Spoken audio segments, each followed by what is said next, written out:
Good afternoon, everybody. We'll just let people come into the meeting room. Very pleased this afternoon to be joined by Robert Kassinger and Ishani Bula. Ishani's from the Waverley Ensemble, who have made these series of events possible for us. So it's very exciting. Thanks, Ishani. Where are you today? I'm in New York. Just got back. Just finished quarantining. Just finished quarantining today with a bit of luck. That'll be good. Great. So welcome, Robert Kassinger. Thank you very much for spearheading our 2021 events. This is very exciting. We're going to have a bit of a weird online masterclass with you today. Weird because you've already done the masterclass. We've recorded those with 3 of your students. And so we'll be watching those first. And then we'll be having a question and answer session with you in about 3 hours time, which is about 6 p.m. UK time. And anybody watching is able to ask you questions directly. And so have a think about what those might be, guys, and do put your questions into the Q&A box at the bottom of your screen. If you look now, you'll see along the bottom of your Zoom window, there's a chat window where you can send any little messages to us all through the class. And then there's also the Q&A box. So if you have a particular question, just pop the basic idea of the question in there for us. And then I will then bring you into the room live to ask it to Robert at the end. So Ishani, perhaps you could do a little introduction of exactly who is Robert Kassinger. So Robert Kassinger is the most fabulous double bass player you will ever meet in your entire life. He is a bassist with Chicago Symphony Orchestra and professor of double bass at DePaul University School of Music. He is a fabulous chamber musician who has performed with Yo-Yo Ma and Daniel Barenboim. He is also a highly experienced jazz musician, has performed with Wynton Marsalis, Kenny Burnell, the Woody Herman Band, and he is also just a really nice guy. And we are so grateful that he's given up his time and done this for us. So thank you very much. Thanks, Robert. Anything you'd like to say to the guys before we get the masterclass video going? Sorry. Well, Robert. I hope my connection is somewhat stable. And it's great to take part in this wonderful classes. And I'm actually not in Chicago today. I'm down in Atlanta, Georgia, visiting family for the holiday here. So I'm not in my usual snowstorm, but I've got some sun coming in the window, which is nice. And I look forward to hearing all of your questions later on. And feel free to ask me anything about playing the bass, taking care of the bass, any career questions whatsoever. You know, there's all sorts of, there's a wide range of things. Ask me about DePaul University, ask me about the orchestra, anything you want. And looking forward to taking part in this. Thank you so much for having me. So we're now going to play the masterclass video. It lasts approximately 3 hours. And so be ready with your questions for about 3 hours time. And we'll look forward to putting them to Robert live at that point. So thank you very much, Robert and Ishani. And here we go. So, hi, and what do you want to play today? Could we start with the Jig from the 3rd suite? Yeah. Great.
Okay, very good. What are your thoughts on this, first of all?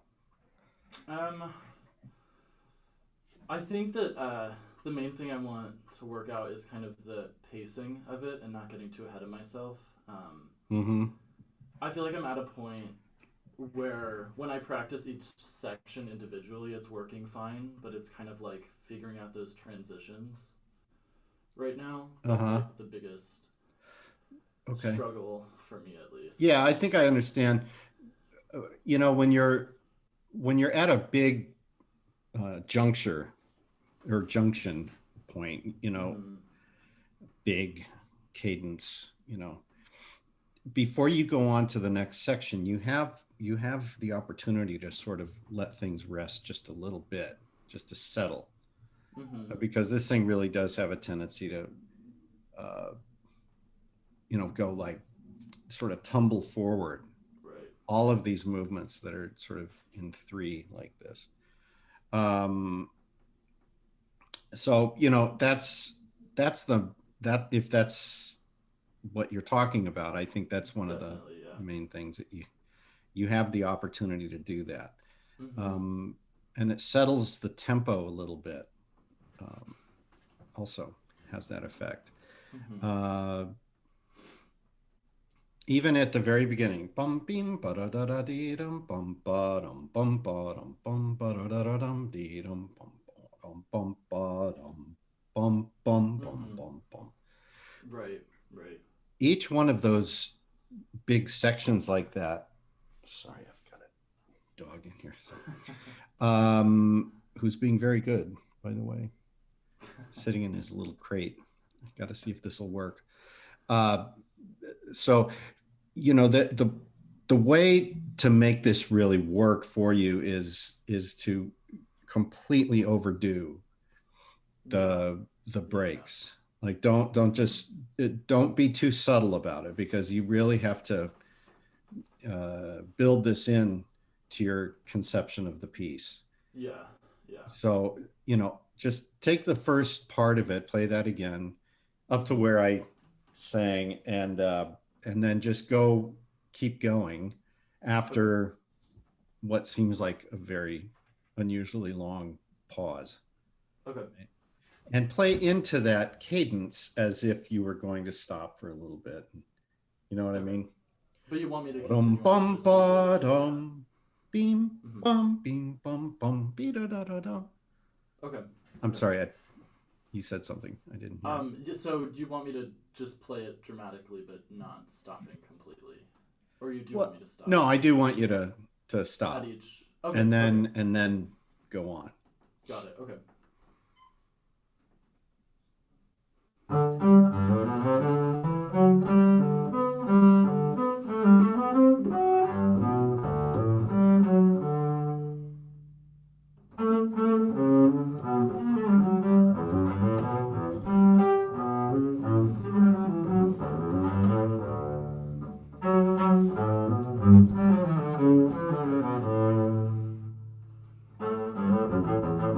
Right. That's good. So you understand. Now sometimes it's hard to know, you know, which cadence to pay attention to. Right. And some of these cadences, even the smaller ones that break it up a little bit, are, you know, worth considering for that. Bum beam ba dum bum be da da da dum ba da da da dee dum bum bum ba da dee da da da dum.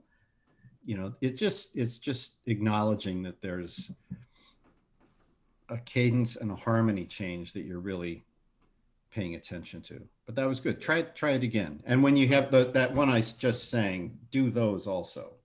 Okay. Dee da da da dum ba da da da dee dum bum bum ba da da, as if you were starting the piece. Okay. At that point. Yeah.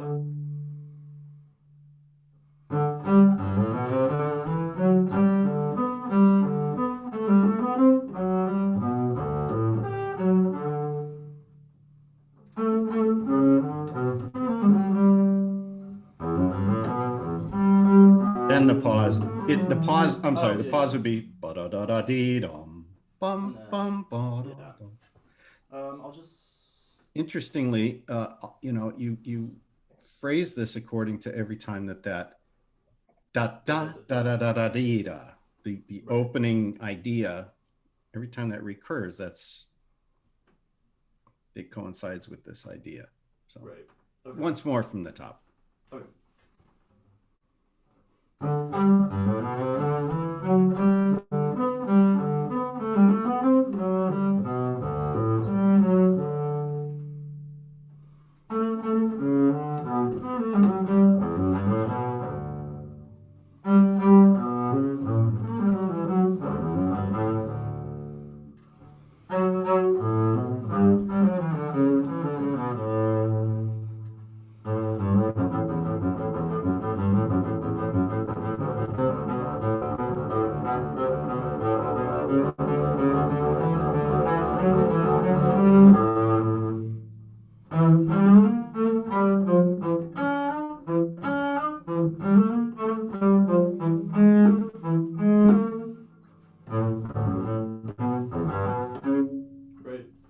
Yeah, that's the idea. It seems a little abrupt, but it's teaching you how to kind of divide it up. Yeah. Now, one thing that I think one little change you should make in the bowing is that I really like the way you're dee da da da dum ba da da da dee dum. You phrase down with a down bow at the end of that little thing. So I think you should do that in the opening phrase. Bum bing ba da da da dee dum bum ba dum bing ba dum da da da dum ba dum bum ba dum bum bee dum. Same thing. You're sort of dee dum. I see. Okay, so just a little more taper. Yeah. So if you can work out the bowing.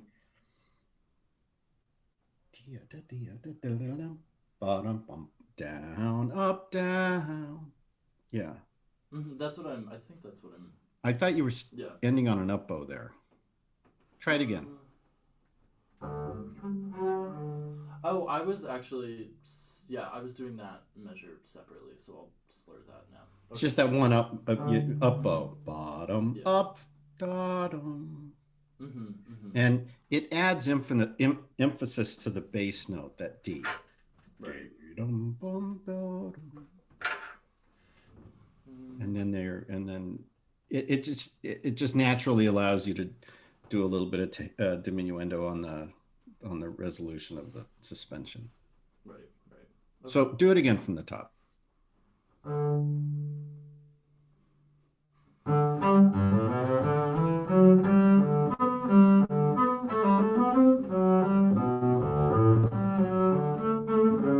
Up. No. Try it again.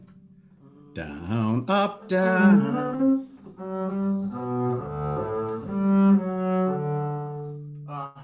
That's it. Yeah. Yeah, go from the beginning once more.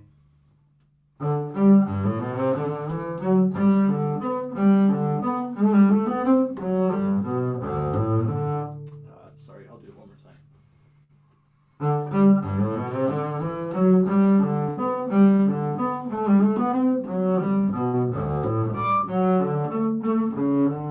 That's right, and that's also a pause point. Right.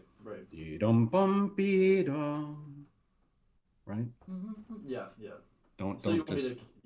Okay. Stay with this pause idea. Do it once more.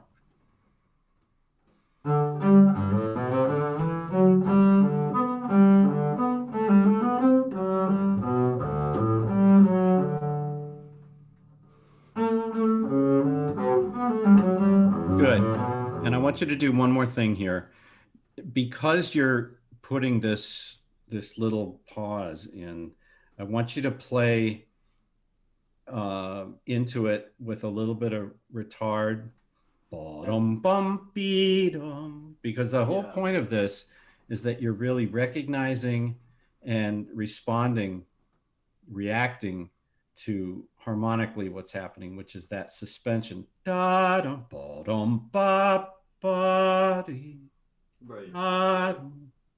That should be, even if you're going to go on, that's the reason why we do this, because really, if you don't know how to handle every single cadence that occurs, it's just, that's when it starts sort of tumbling forward onto itself. Right. And Bach's music is, someone told me a long time ago, I'm sure maybe I'm repeating myself with you, but you know, the most important, if you don't do anything else, if you don't do anything whatsoever to play Bach's music musically, if you pay attention to the cadences and take care of each cadence, the music will have the proper, you know, musicality about it. There's all sorts of different things you can do also with dynamics, you know, and stuff like that. But just really taking care of each one of these cadences in a musical way. And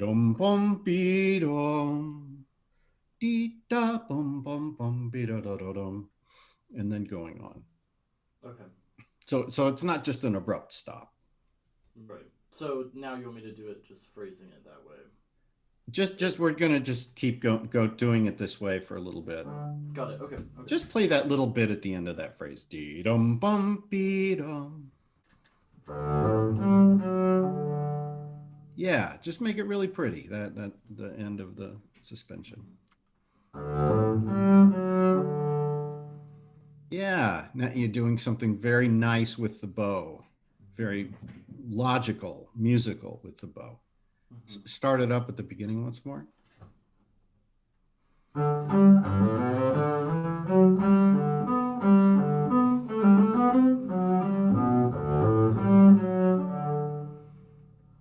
Yeah. Yep, keep going.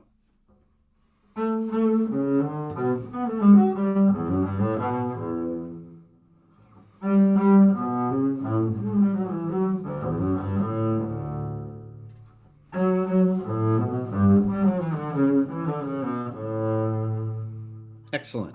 Let's look at the second lick in what you just played, because that the one where you go up to the A, the second one, bum bum ba-dum bum be da da da dum. That A seems unstable somehow. The fingering or how? Yeah, I actually I agree with that. Because the other the 1 and 3 sounded good, but that one, I don't know. It's what fingering are you playing there? I'm just so I could do like to copy the first thing. Yeah, it's actually getting up to the A. It's yeah.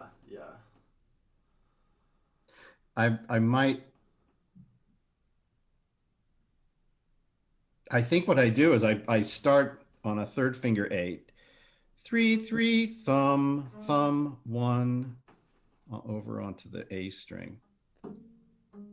This is on the first one. 3 1 2 1. And then the second. And then play the next thing. Ba-da-da-da-dee-dum.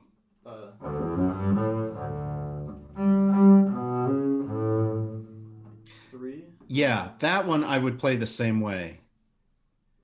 So what would you do for the F sharp to the E? Would you do like a... I'm gonna have to do some my fancy camera work here. Hold on a second.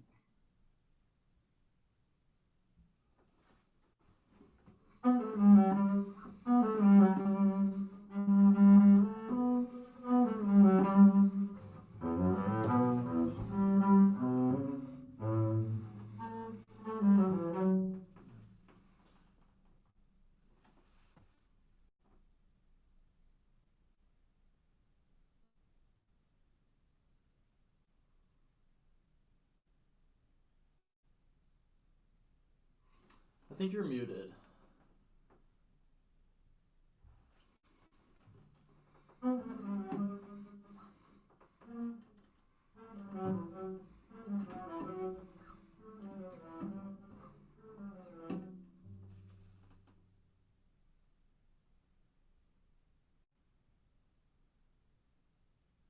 I'm so uncoordinated with this stuff. I apologize. I can hear you now. For all the world to see. Let me just try this again. All right. You can hear me, right? Yeah. Yeah. Okay. So what I'm doing here is 3-1. Mm-hmm. On the wrong camera. Okay. There. Okay.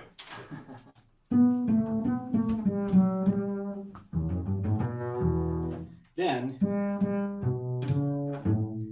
I keep it in that position.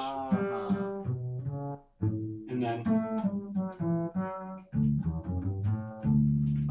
so I think so I'm kind of breaking my own rules by doing a 3-3 across strings. So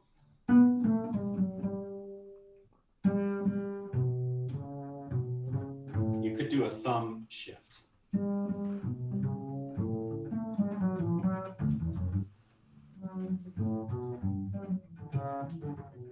And that one I play just across. Okay. So that second one,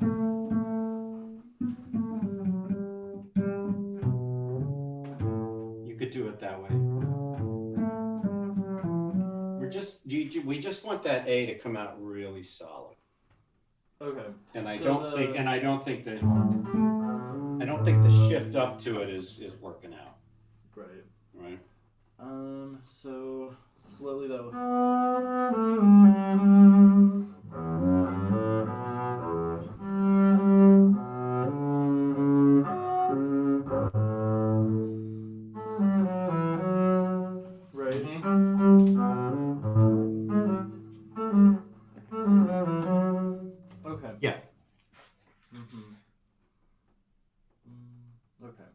Try it again. Let me just see.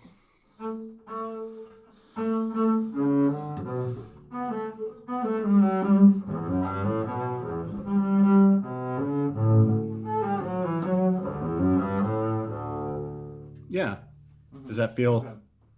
It definitely feels. I mean, I just learned it and it's already more solid. So. Yeah, you just want that. You don't want it to sound. Yeah. There's 2 or 3 ways that you can execute it. Yeah. I just hadn't thought about doing that same pattern continually in them. Yeah, try it. That can be okay. Yeah. So okay.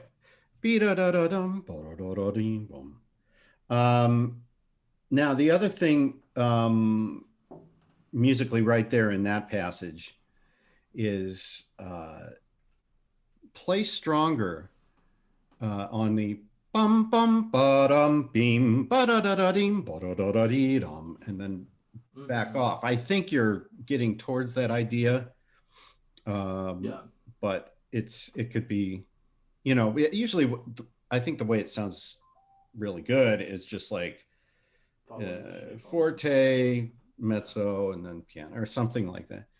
Okay.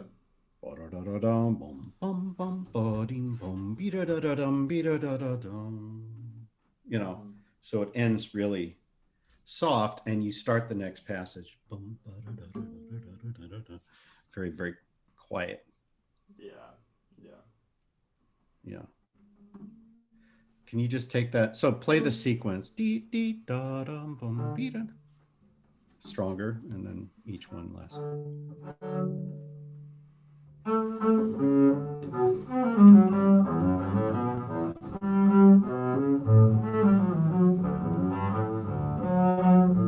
Yeah, I'm not hearing the dynamic difference. So start stronger. Din din ba dum bum, be da da da dum, ba da da da da dum. You put the space there, and then bum bum be dum bum Okay. ba-da-da-da-dum, space, and then the last one piano. Okay.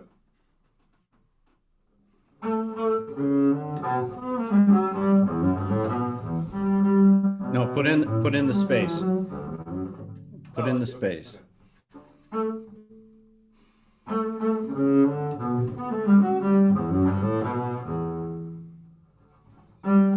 No, too loud, too loud. What? Play piano. First one forte, and play the second one piano. Just I've got to hear some really tangible dynamic difference. Mm-hmm.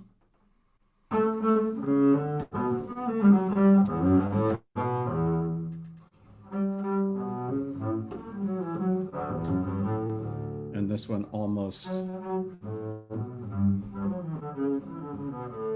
That's great. And then you start the next section at that volume.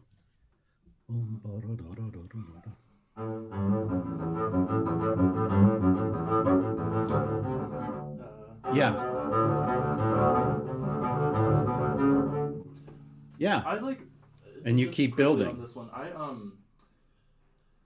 Yeah. So is that okay that I almost drop like 3 times in that sequence to like kind of fake the crescendo, or not fake, but. Which one? You mean? Do you know what I mean? In the pedal? Like I dropped section 3 times in that from where I'm at to continue, but like, is that too abrupt almost? I don't think so. Play it for me. Okay. I mean, I think you're building up over 3. Yeah. The 3 parts of that phrase, right. The same way you came down in the previous one. Mm-hmm. Just start there at the beginning of the pedal section.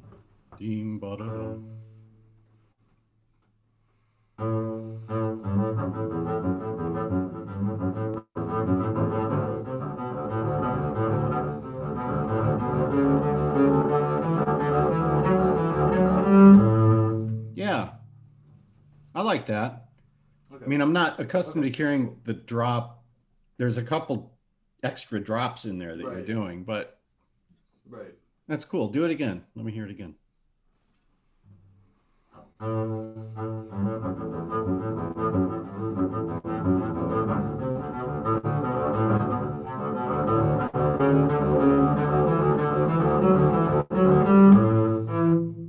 Yeah, I like that.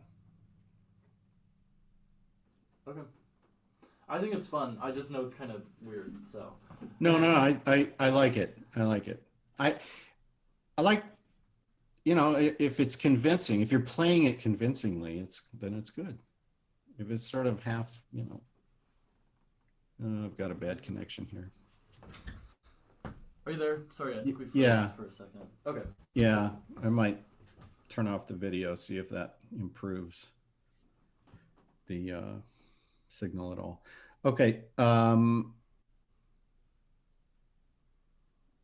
Yeah, just go on from there and go to the bum ba da dum bum bum to the end of the half. Okay. Do you want me to continue doing the break thing between phrases? Yes. Or okay. Yeah.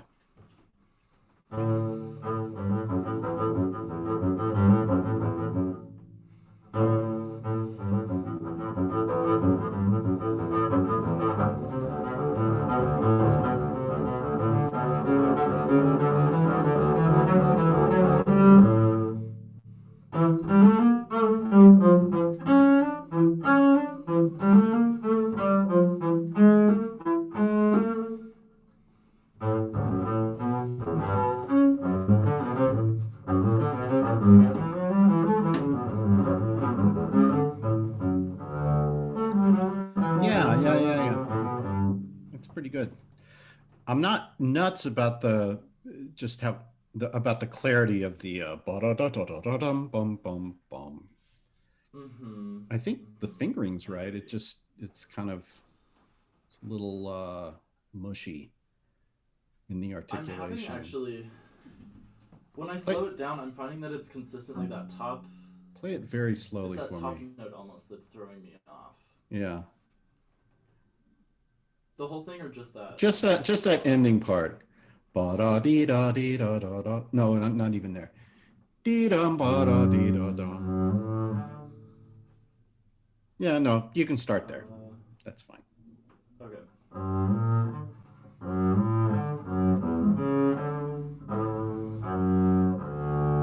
Okay, I'm being very confusing.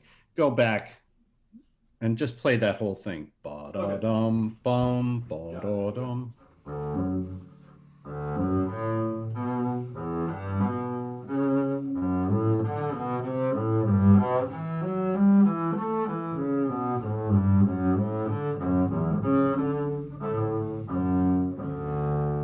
Yeah, I don't think the bowing is conducive to playing it clearly. Well, at the very end, especially. Down, up, down, up, down, up, down, up, down. I could just do it separate, I guess. Yeah, I put a slur in at the beginning of the last bar. Right. The first three, right? But yeah, but other than that, I think it needs to be separate. Bum bum bum bum bum bum bum. Okay. Let me. So.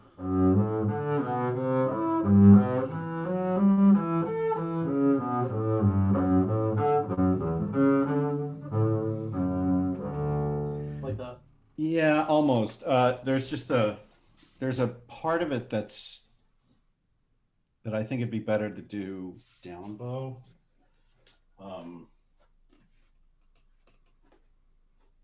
Do this without unplugging the headphones. So down.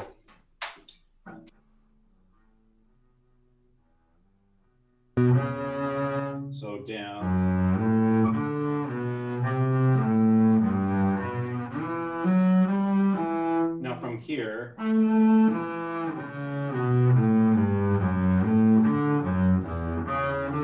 So from the top note, I just do 2 and 2 from there. And then 2 here, and then all separate.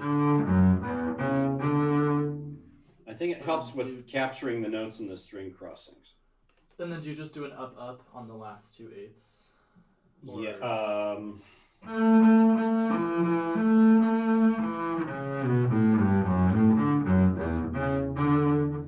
Yes.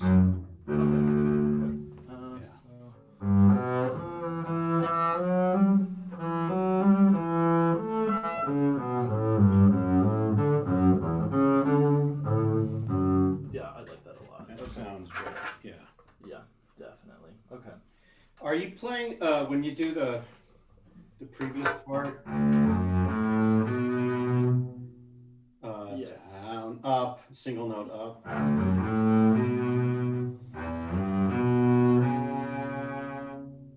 Yes.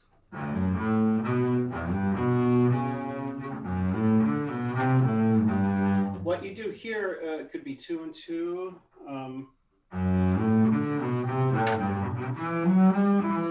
I have played 4 and 2. You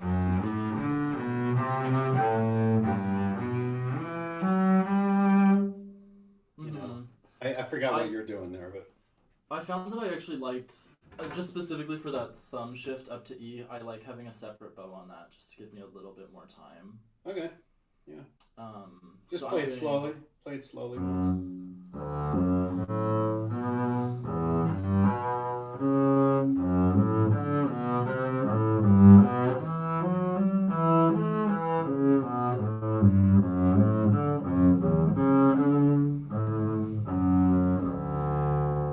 That's good. That's good. Okay. Cool. Yeah. In the second half. Yeah, go ahead. Play a little in the second half, and that same deal with the stops.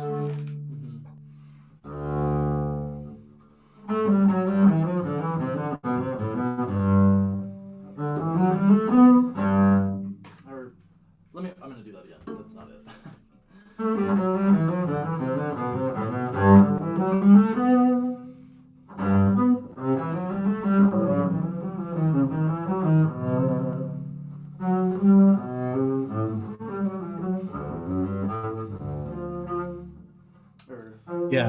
So there should be when you play this normally, I think there should be a big pause there.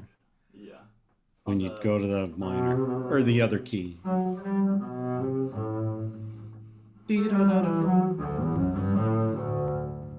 yeah.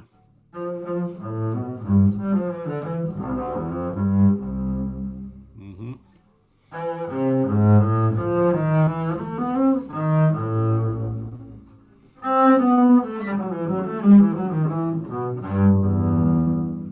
Yes. Okay. Yeah, check your notes there. Or that would be more of like a. Yeah, check your notes on the dum ba da dum.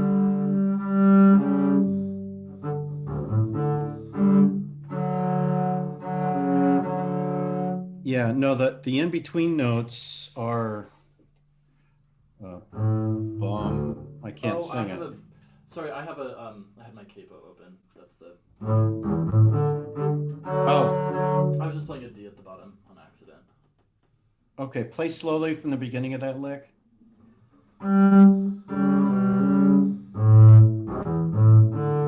Wait. No, there's a low A. Or a low D. Oh, it is a low D. Yeah.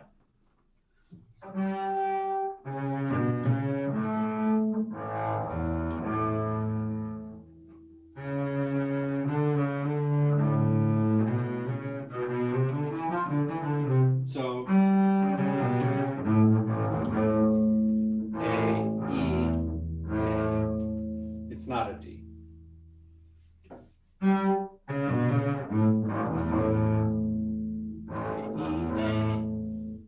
Yes? A, D, A. Okay. No, A, E, Or A. A, E. A, E, A. Well, no, there's a low A.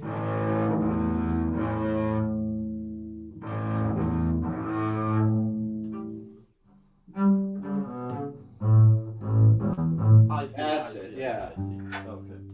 Okay.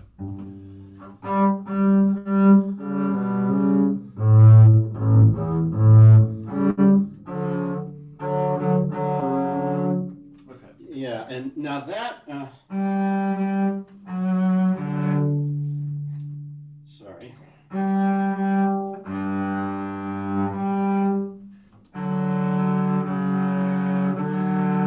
That fingering only works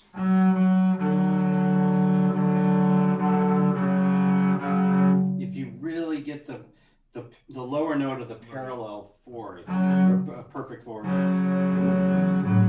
higher than you think it needs to be, or else it's just going to come out like that.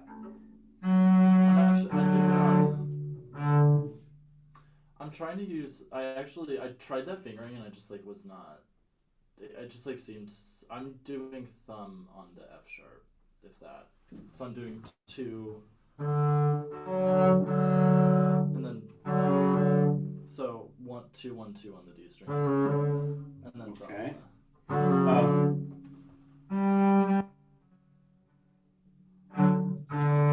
How are you doing the D C sharp? I'm doing 3 2, and then just going right up. Well, yeah, but it's not in tune.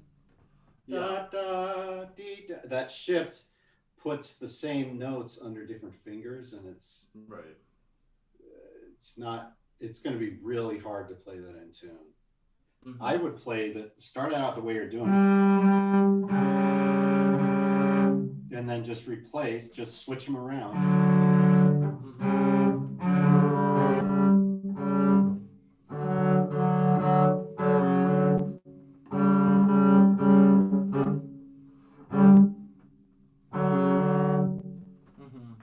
Yeah, I think I know it's awkward, but once you've kind of got the feel for it, I think it's much better in tune.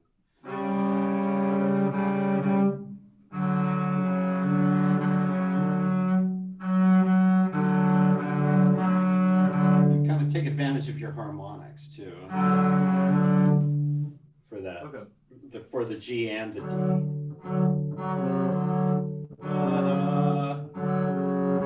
Yeah, to get that fourth just right, you have to pivot on the second finger a little bit.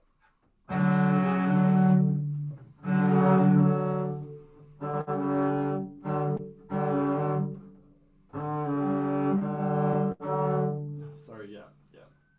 F sharp.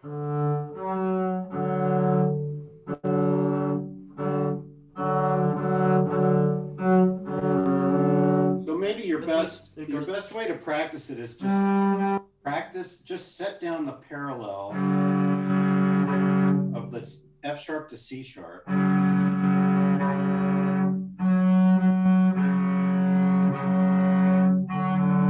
And then sort of toggle back and forth between the D and the C sharp. Yeah. So yeah, I know how hard that is. I'm not convinced by, making that half step shift to another. Yeah. Okay. But let's keep going a little bit.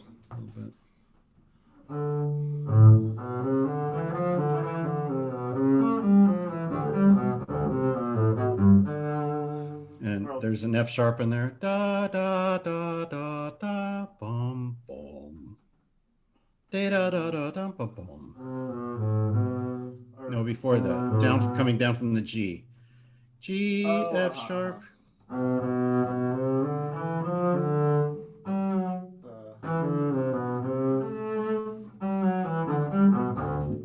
Yeah.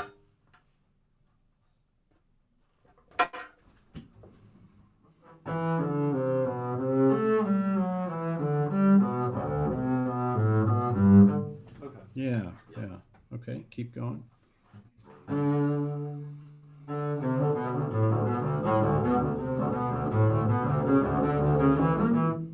Now that's a good break point there too. Okay. Dee da da dee da da dee da da da da dum.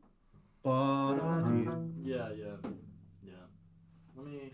That's the one where it really pays off to recognize that place, that little pause place in there, because that's the lick everybody wants to play perfectly, and you sort of if you divide it up that way, it's a lot easier to manage it. Okay. Yeah. Just go a little bit slower. Dee da dee da da da.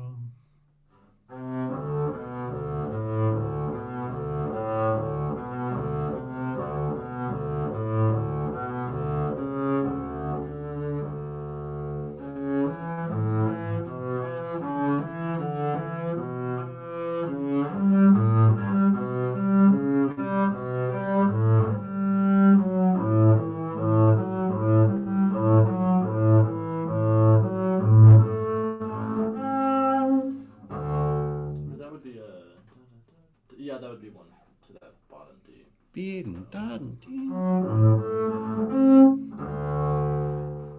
Yeah. Okay. Yeah. Again, be really careful with the parallel. It's coming out flat. So the whole thing, no matter what finger you're using for the lower note of the parallel, it doesn't matter what it is, you've got to pivot on the upper finger a little bit and get your arm, not just the wrist, but really get your arm up above the strings. Yeah. Or you won't have the reach that you need. Play that again, that same spot. From the Yeah.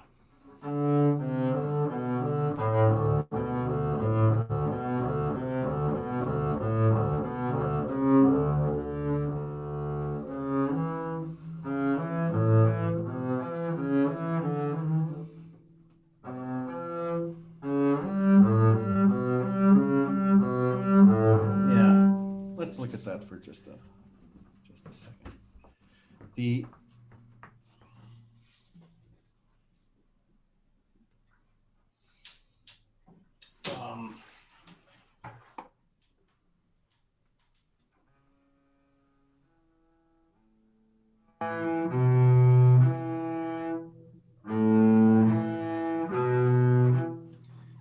So when you play that parallel, you have to make sure that your thumb isn't impeding. You really need to have it on the fingerboard.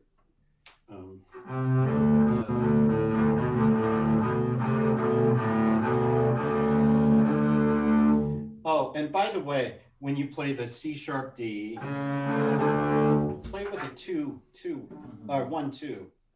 Yeah. Instead of that finger replacement. Yeah.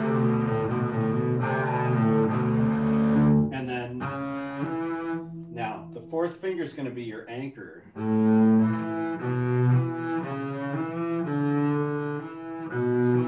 Whether you use a 3 or a 2, I use that 2. That's same, yeah. So, but you still have to elevate. Look where my elbow is, right? Right. You're still playing kind of back behind the bass, and you've got to get, you got to get a little more in front of it. See.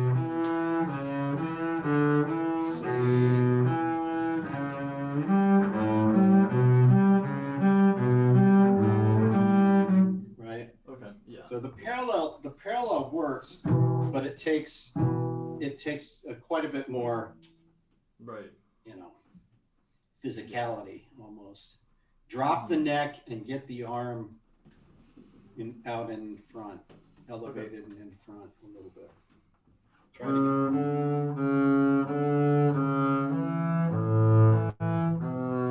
Yeah. See, that's the right idea, but you're late. Yeah, you do it late. So you have to get the arm elevated before you put the finger down.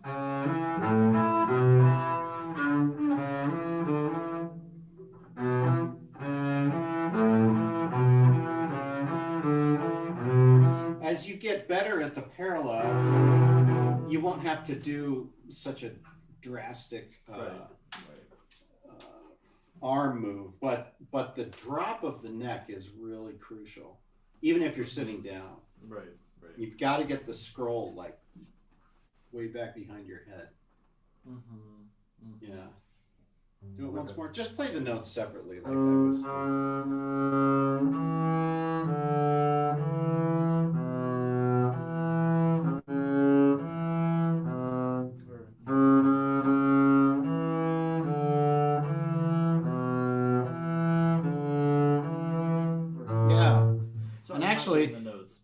but the fact that your parallel, your fourth down parallel is a little bit sharp is a good sign.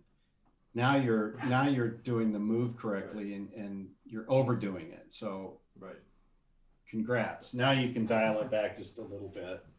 And and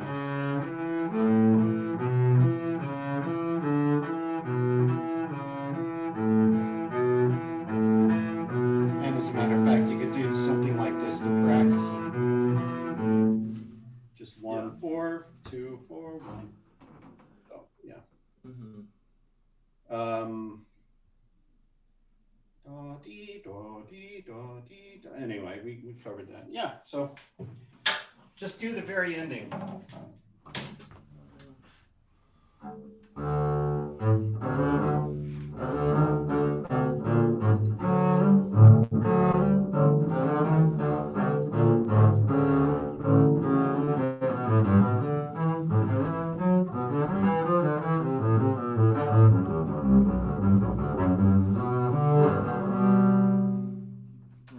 Yeah.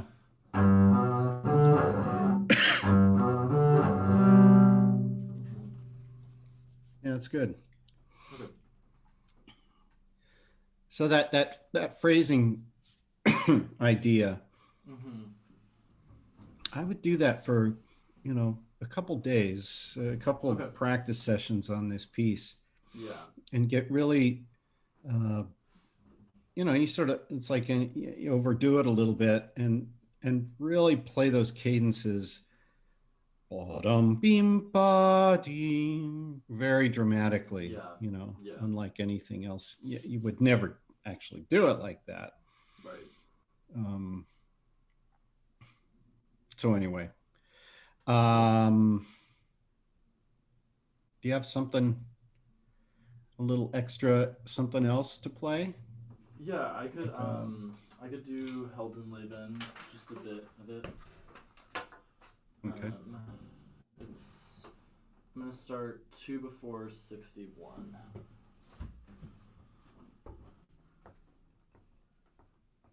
Okay.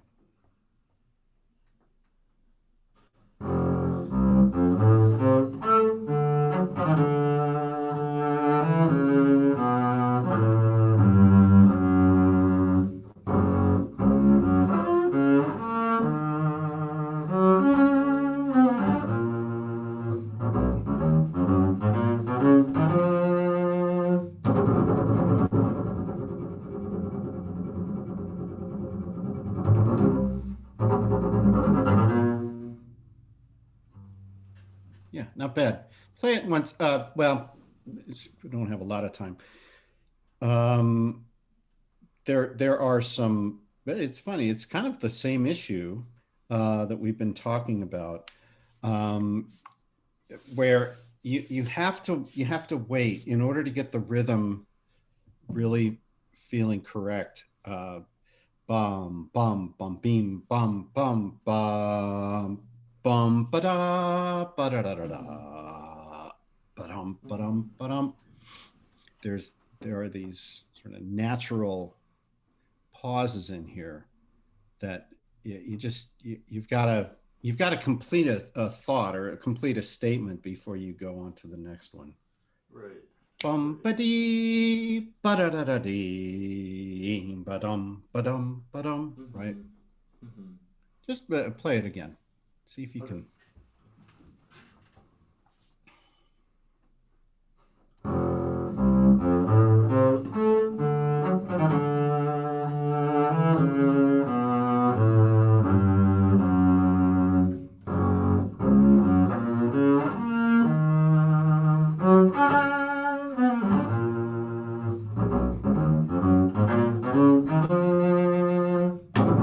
Yeah, that's getting better.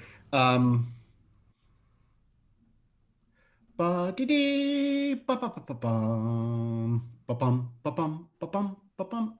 Make sure those are maybe a little more Like tighter and da dum ba bum ba bum ba bum. A little bit later with the 16th note. Ta ta ta ta ta ta ta ta. It's a snare drum lick, right? Right, actually, right there, yeah. So yeah, okay. This may be something that different orchestras play differently, but here the third note of that figure, bum bum ba bum, the third note is distinct, separate. Bum bum bum bum bum bum instead of bum ba dee dee, right? It's a little bit kind of. Yeah, actually, the bowing we do is down, down, down, up, down. So down, down, down, up, down, up, down. That's what I do the second time. Oh, because the low F one is different. You're right. Right, or. But the sound of it, the articulation of it has to be the same as the down, down. Right. So bum, bum, bum, bum has to be just as distinctive. Do it again. Yeah. Yeah. That's the idea. Down, up, up, down, up. Yeah. Okay. One more time. Just the whole thing? Yep. Okay.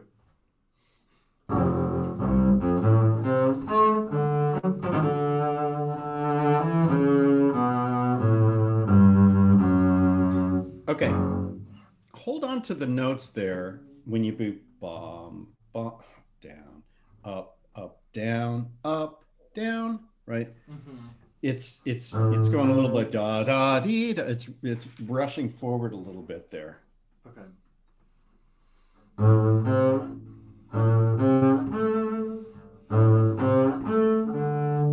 Yeah, just keep it very steady, separate. You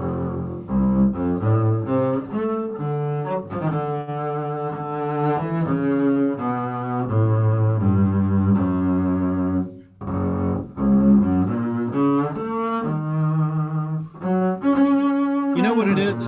It's on the second one. It's the third note that gets sort of smeared. Yeah. Ball. No. I mean from the bottom of that lick, from the low F sharp G flat.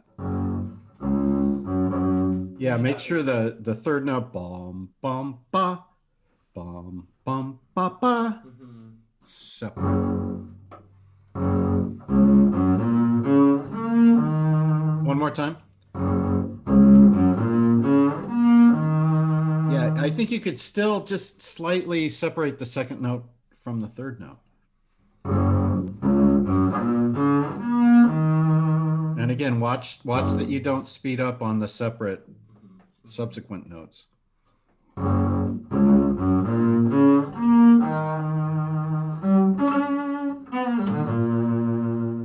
Yep. Lengthen. Bum ba ba. You're cheating a little bit. You're bum ba da, and then resetting the bow a little bit for the ba da da da da. You have to bum ba da tika tika da. Right. Don't stop the bow until it's time to stop. Do it once more from the G flat.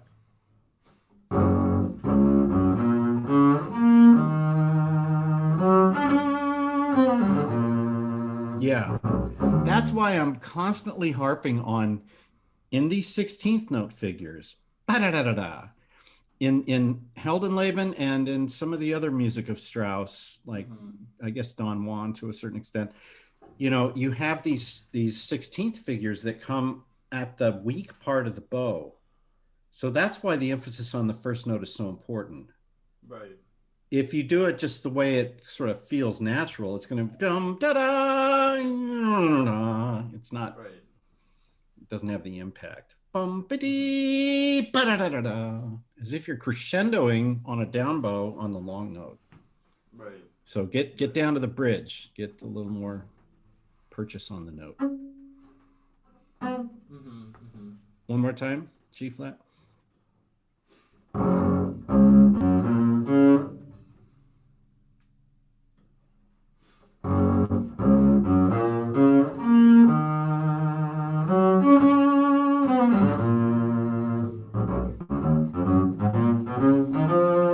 Yeah, much better. First 16th is so weird to get.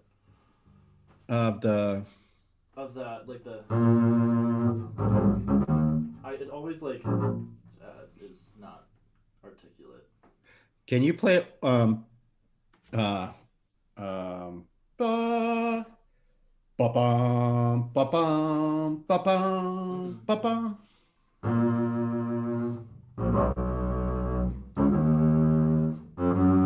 Yeah,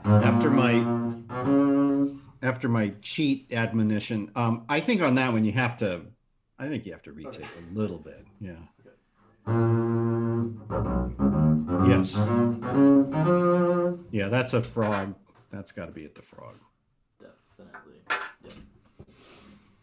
All right, good. Now, what would you like to play today? Well, I have a couple questions just musically going on the Allemande and the Sarabande from the third suite that I'm doing for the recital. So I just, thought I'd play them through and we just go through and go from there. Okay. Sounds great. All right.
Okay, very good. Um, um, it's going really well. I know you have a couple questions about it. There's just one thing I want to make sure. Um, I'm not quite understanding. It's at the beginning of the second half where you have the sorry, the dog's whining a little bit. Okay. Beginning of the second half where you have the da da da da da boom, where you have that B and you take a lot of time, and then you da da da da, and then there's another one, boom. There's like two in a row, and you're taking so much time on both of those, and I'm not sure if I'm really understanding, because I don't know if you can play it again. Sure. Just I don't want you to necessarily have to describe in words what you're going for there, but but you think it's just a little much. it seems like too much of an interruption. Okay.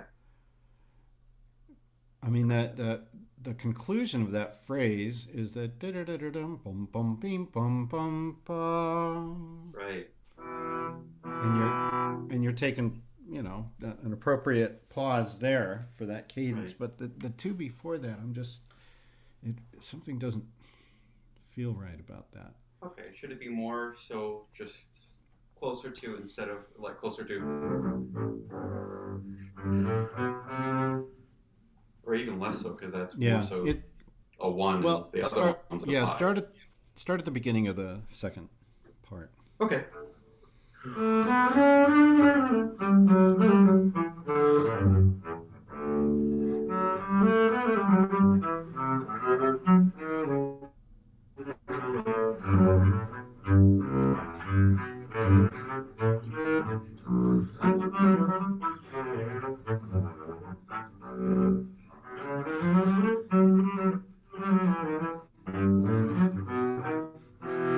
Yeah.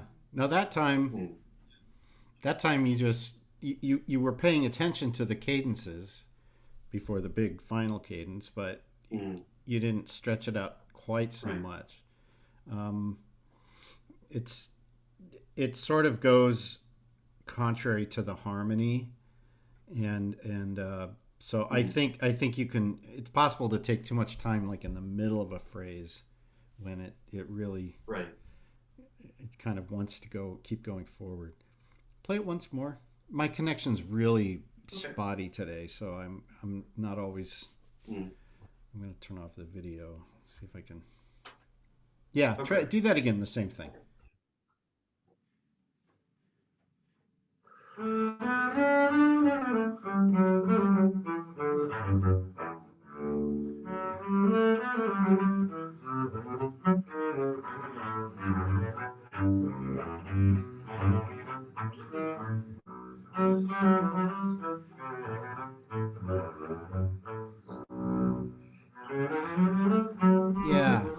Yeah. You know, it's there. You have two B's that you land on. The first one, I think you can play with more, play more affirmatively. Sure. Oh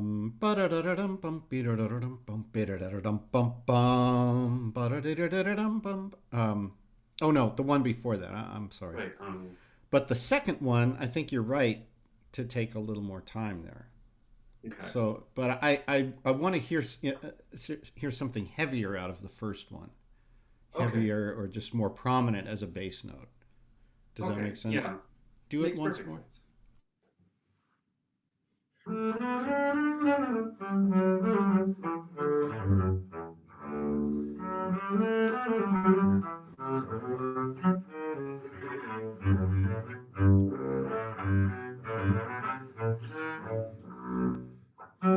Yeah. So make the note.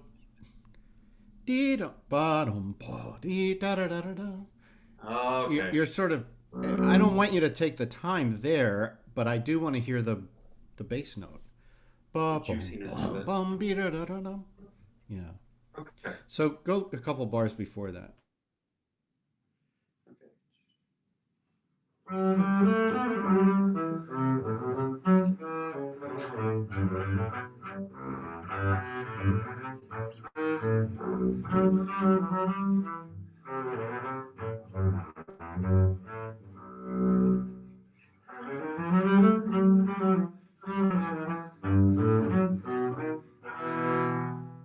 Yeah.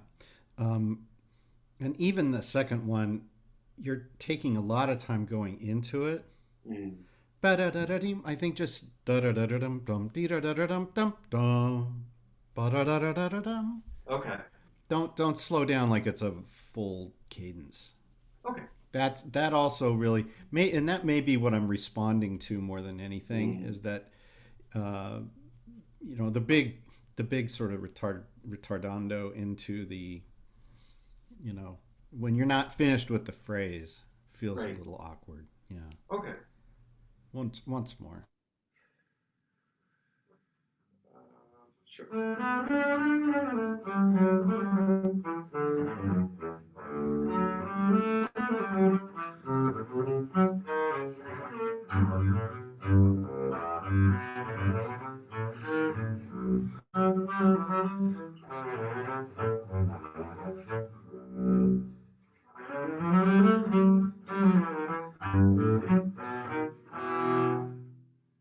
Yeah, that's good.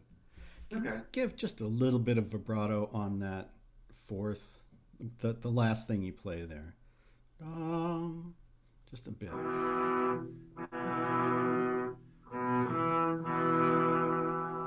Well, if it's in tune. Yeah. Yeah. That's kind of why I eliminated it. I would move the bow fast at the beginning of the bow on that one, and then you can slow it down a little bit when you need to. Okay. Yeah. Set it up so you can put more speed into it. Because when you slow the bow down at the beginning of it, it's hard for those two notes to respond to each other. Needs more. Yeah. Dum bim bum bum ba. Like it's ba. Okay. So would you go into that like more solid instead of like this is not the low point like dynamically of the piece. This is more like bum bum bum. Yeah. Excuse me. Bum bing bum bum ba. Okay. I'm really referring to how you start the parallel fourth, the perfect fourth. Right. So just take that little cadence there. Oh,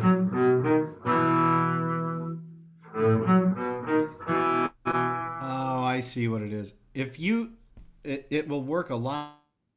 It'll work a lot better if you, bum bim bum ba ba. What are you doing? Playing a 2-3? 3-4. No. Yeah, 2-3. Sorry. Piano finger. Yeah, but before it, how are you getting into that? 1-4, 4-2, and then. Yeah, that's. I would approach it from a first finger. So. Well, if you're gonna, let's see. Yeah. Oh, I see.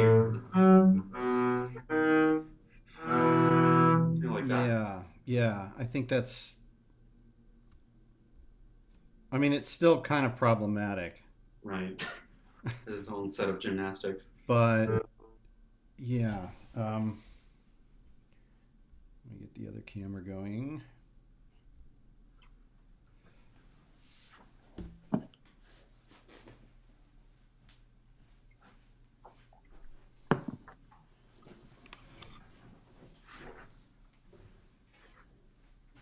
I know how thorny that is. A little bit.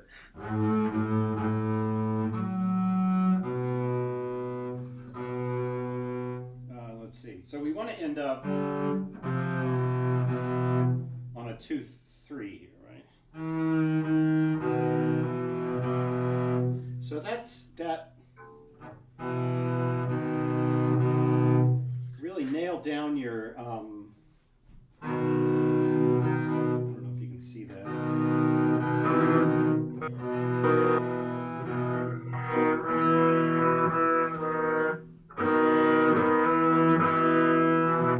So in other words, yeah, your anchor note is that C, the B, pardon me, second finger, and then you want to get a really healthy major third on top of that. Make sure it's far enough back.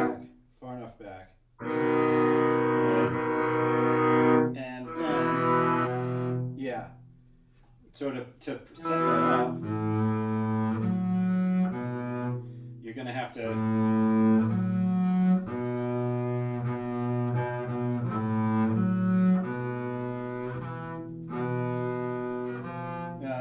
Shoot.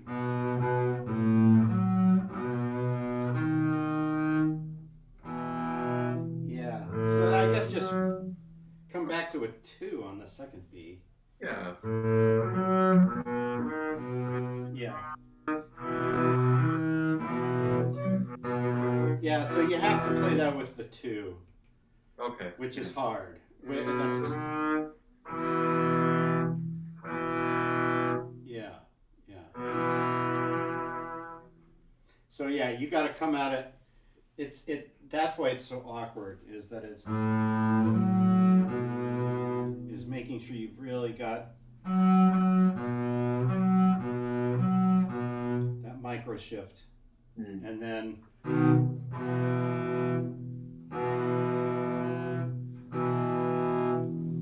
Very, very hard to get that in tune. Yeah. But I think that'll work better than what you were doing.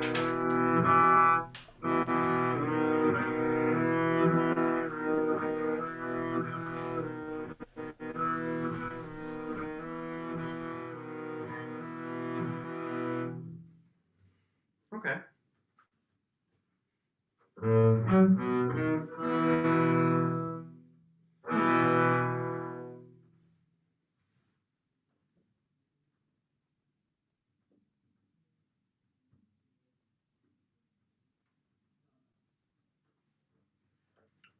You still there? Yeah, sorry. Your upper note tends to go a little sharp. Ooh. Bum bim bum ba bum. Oh no. Maybe I'm wrong. Maybe it's flat, but yeah. Definitely. I'm sorry. I think it was under the pitch. Sorry. Okay. All right. So you had some specific questions? Yeah. So I know we've discussed in previous lessons how the central, I guess, little motif is da-da-dum bum bum da-da-dum bum bum. So there are several sections, like in the second portion, where I've tried it both ways in terms of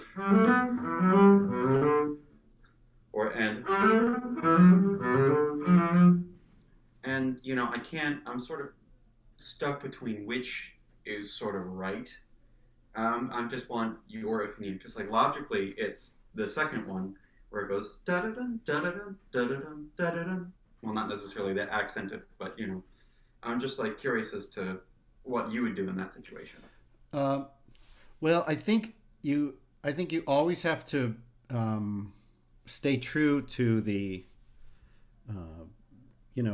where it falls on the beat in the bar. So in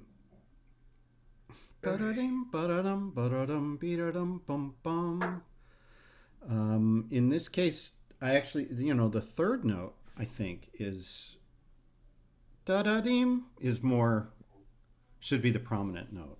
Okay. Is that, because it sounded like you were playing it da-da-da, emphasis on the first note. Da-da-dim, da-da-dum, da-da-dum. Yeah. Dee-da-dum, da-da-dum, da-da-dum, dee-da-dum, bum, bum.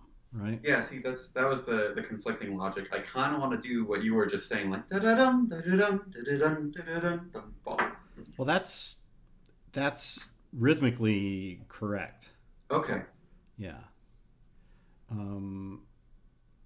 At least, in a very standard sort of way. I mean, I guess Sure. I'd have to hear it both ways to understand what it is you're just to hear how it sounds. Sure. Do you want me to just play it for you like that? Yeah, just do it your way, the first way, and my way, the second. Okay.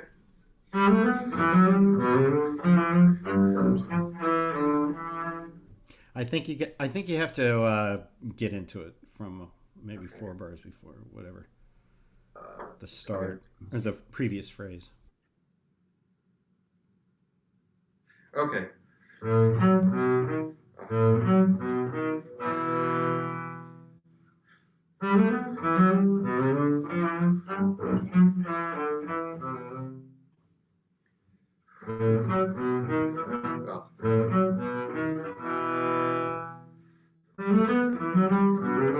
Well, sorry, wrong bowing.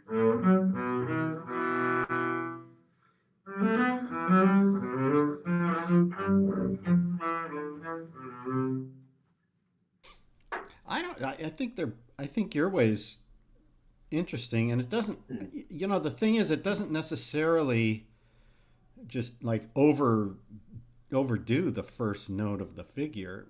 It actually just sort of evens the whole thing out, you know? Yeah. Because sometimes on figures like that, it comes out sounding like, you know, Yeah. like a trombone going, you know. Right. Yeah. And that was definitely what I was trying to avoid. Not to offend any trombone players out there, but instead of ba-da-dum, ba-da-dum, ba-da-dum, yeah, just it actually makes the figure very even all throughout, which is cool. Because, you know, especially after that long, yeah, you know, cadential break. Yeah. So I think it's fine. Okay. Yeah, that was really. You still get a sense of the meter. Right. Yeah, that was really the main question. I also wanted to know your thoughts. Like, could this piece use some more dynamic contrast? Would you say? Yes, always. Okay. Yeah. It's a trick question, but yeah. Yeah. So you know, there's.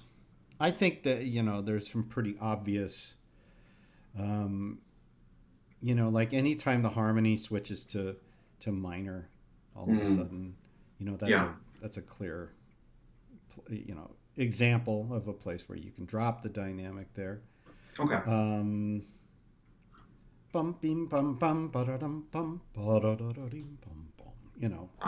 Okay. But you know, it's up to the, you know, it should be according to the bigger phrase. Right. I was yeah. Oh, sorry. Go ahead.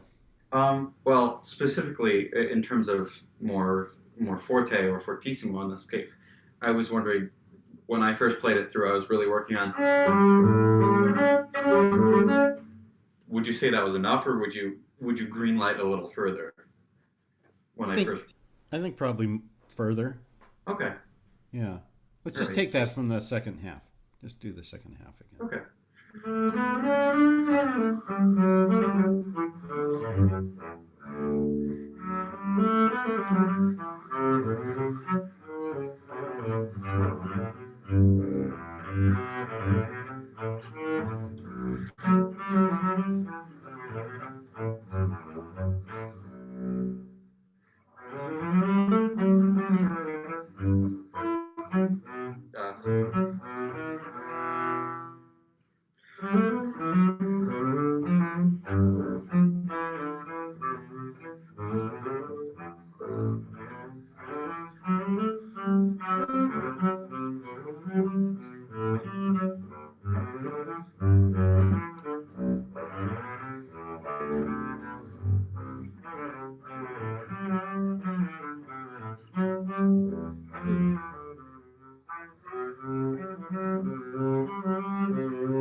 Okay. Yeah, the thing dynamically that seems to work best in this piece, because it's so uninterrupted, linear. Make more out of your, you know, especially when the line descends or any of the figures make a big descent, then, you know, that's where you can bring your dynamics down and just sort of, you know, follow those contours. Gotcha. So, bum bim bum bim ba-da-dum bum bum be-da-dum bum bum ba-da-dum bum bum bim bum bum be-da-da-da-dum. Especially if you're making those big dynamic, those big, you know, retard at those cadences, they'll make a lot more sense if you've got a dynamic that's following that. Okay. Right. Hold on just a second. Got you.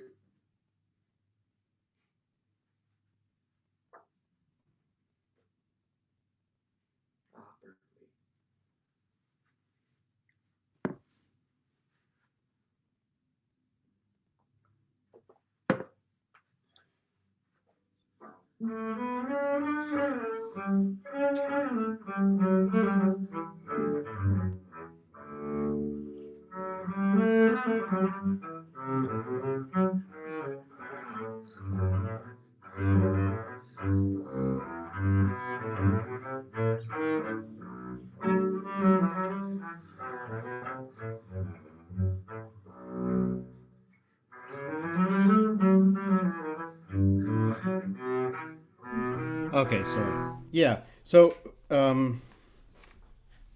yeah, do that. Let's go from the top of the second half again, Okay. and start stronger.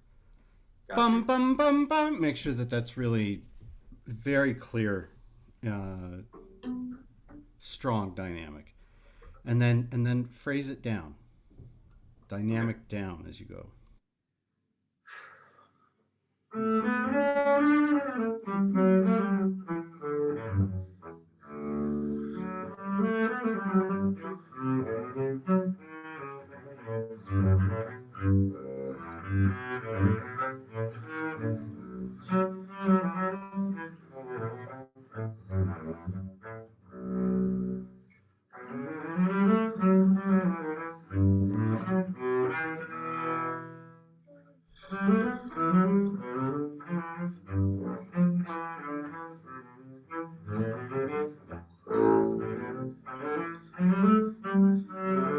Okay, okay, good.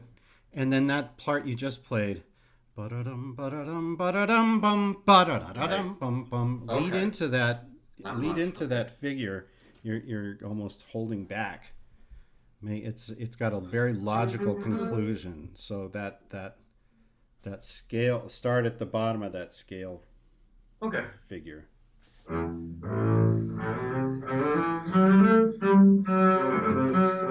Yeah, I'd like it if you wouldn't delay the downbeat.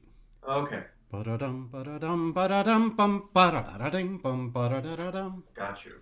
That Okay. drives me nuts. That delayed. All right. It's like you're at the top of the mountain and you've got your arm just about to touch the top and then you just suspend it there. It's like just get to the top. Yeah. Okay. Yeah, and be joyous about it. Yeah. Got Don't you. hesitate. All right. Okay. Well, sounding pretty.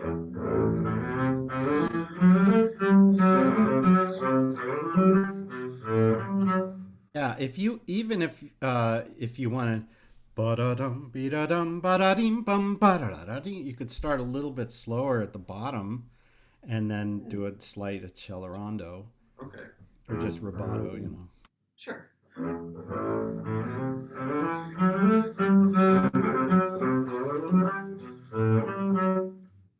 Okay. And do it again. So this is really the launching off point.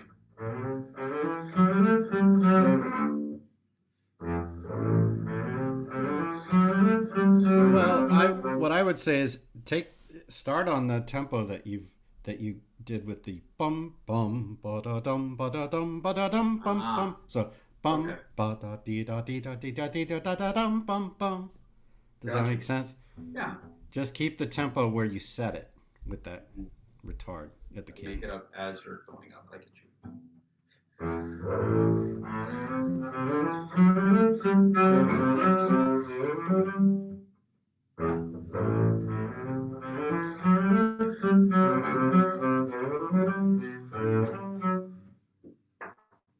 Okay. Yeah, good. Yeah, Here. do it once more and go on.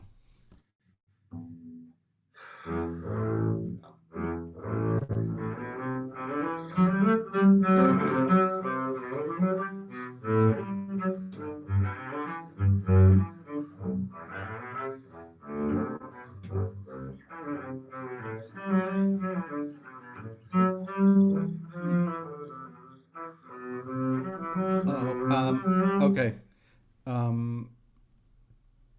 Where you have that E harmonic that you go over and play, it doesn't really speak, and I like it, but yeah, but that's a point of it's a real dissonance, Right. right?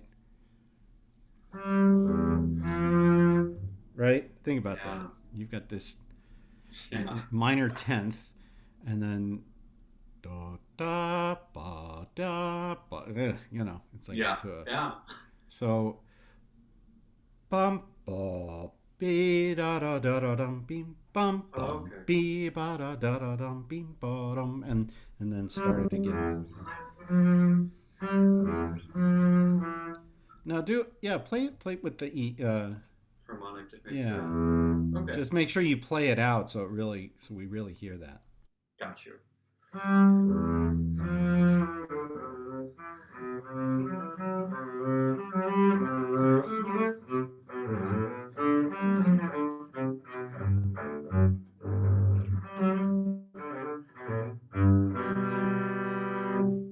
Yeah, do it once more, and then also da da.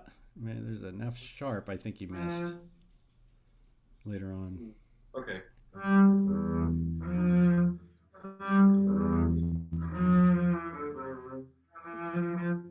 Okay, let me get into it.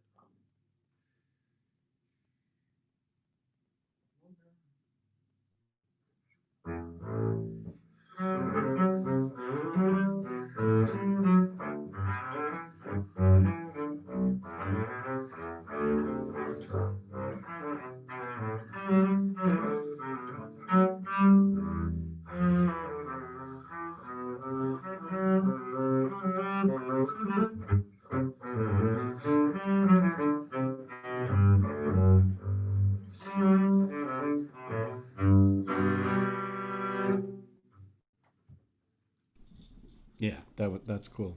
I think I just missed. I was a little flat on an F sharp or something.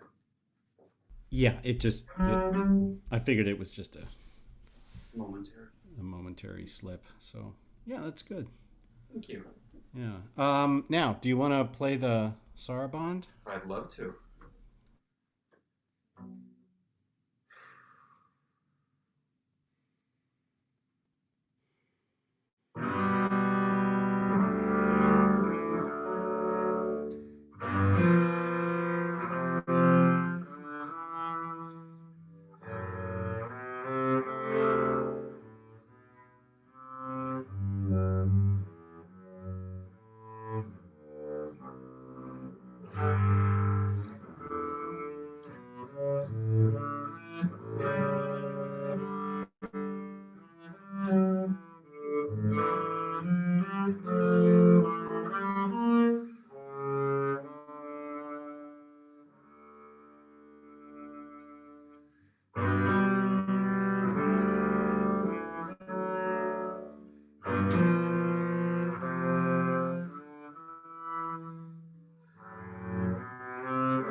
All right. So you're still doing that ba ba da da da, or that place where we had corrected the rhythm in the second half, I believe it was. Da da da da da da da da da.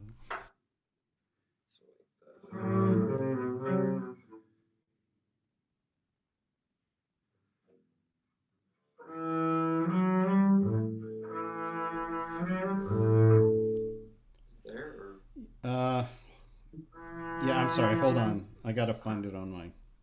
Yeah, sorry. I was trying to perform as memorized today. Yeah, I think.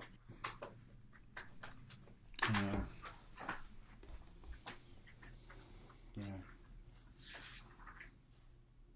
Go back and have a look. Definitely have it here.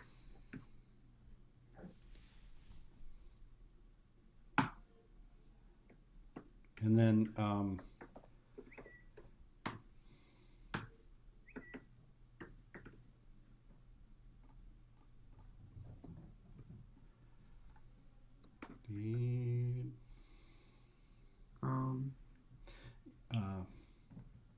okay.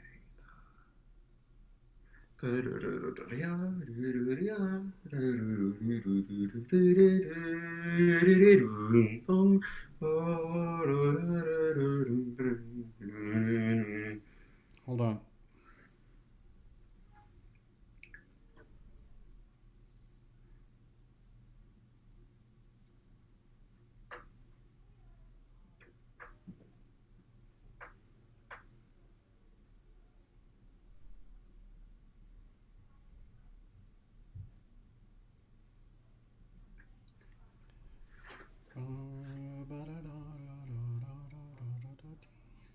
No, then it must be in the first part. Dang it. Oh, yeah, it's in bar 7.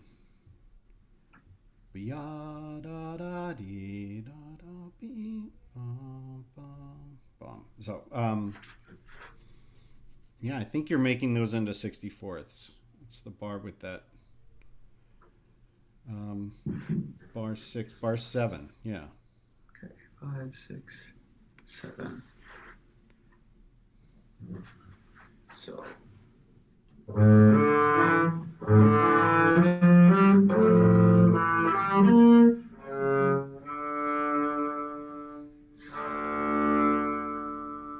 Yeah, maybe that wasn't it.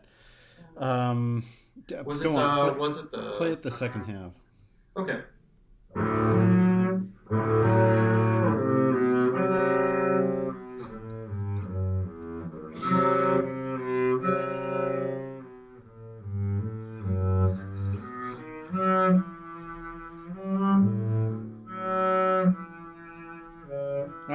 That's the one. It's just eighth notes. Bum, bum, be da dee dum. That's it. Sorry.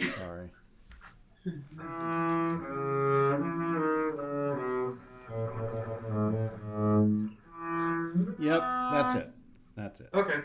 All right. In terms of what to work on here, it really has to be about the okay, hold on. When you're playing the chords in this thing, you're really accenting them. So and it really just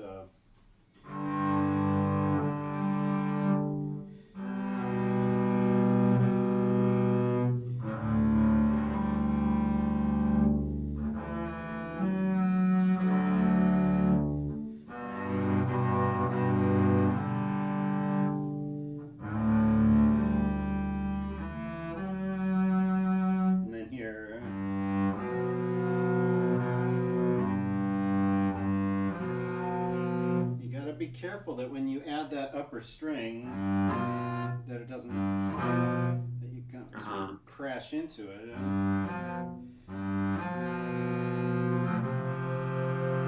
Does that make sense? Yeah. So that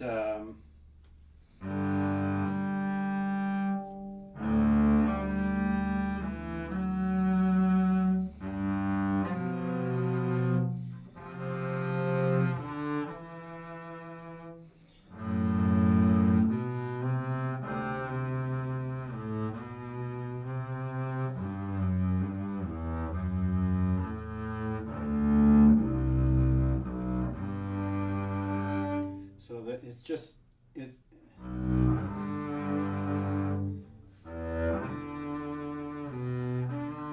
or what, you know what I mean? Yeah. Especially in the opening of the top and the middle, opening Sure. of both of those sections. You want to make sure that it's just it can't sound like it's grinding in any way. Mm-hmm. So. You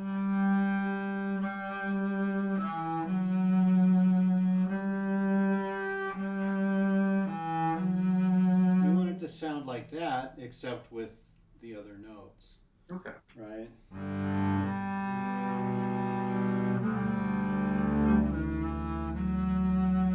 And then.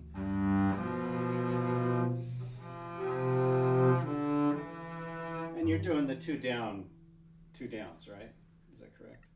I've actually been playing with that because I've seen a lot of people do just down, and then the emphasis would be on an up bow just to connect the chord changes. But I don't know. My theory with that would just be like as little space between those chords as possible. But I can see your.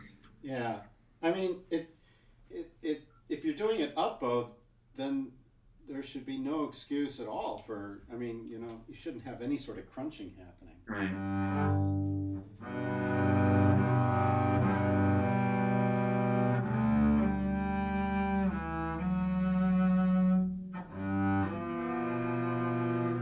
Right? Yeah.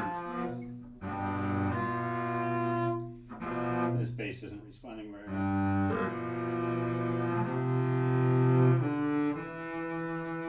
So if you want them connected all together, that's great. But you really have to spend some more time working out how you're going to execute those double stops in a very, very connected, very smooth, right? Yeah. It just it sounds accented now. Okay. You know? Yeah. See, I think this probably came from me trying to put an emphasis on the second beat, but you know, I think that just got blown out of proportion, so now it sounds like crunchy. Yeah, emphasis is fine. Yeah. But yeah, not at the expense of the sound quality. Okay. So yeah, just do the first couple bars.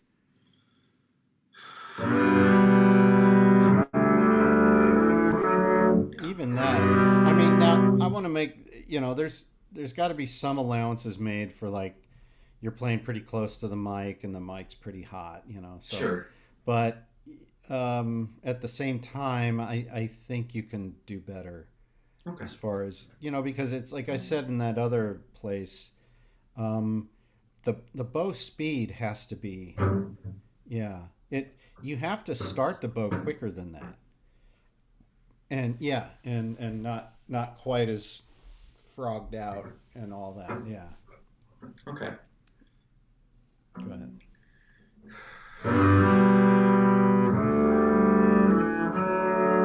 Yeah, it still sounds like.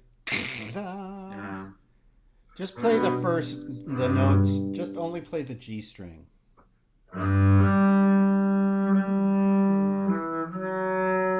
Do it again.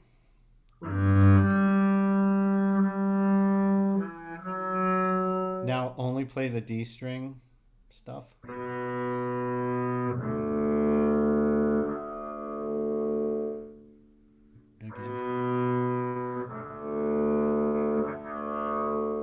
All right, now play the upper notes of the first note, you know, the first beat. Like that. Yeah, just that sixth. Just, yeah. you really have to work on getting that speaking without the accent. Now remember that with, the thing about sixths is that they really are in a very real sense they're a dissonant interval, right? Mm-hmm. We don't really think of them that way that much, but they're they're not a stable interval, and so you have to make sure that you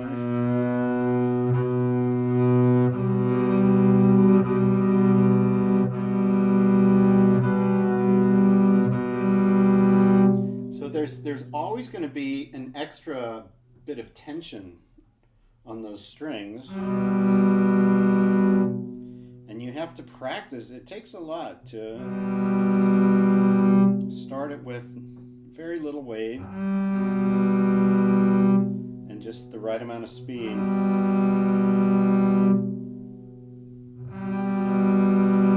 As if the strings are already vibrating and you're just sort of catching that with the bow.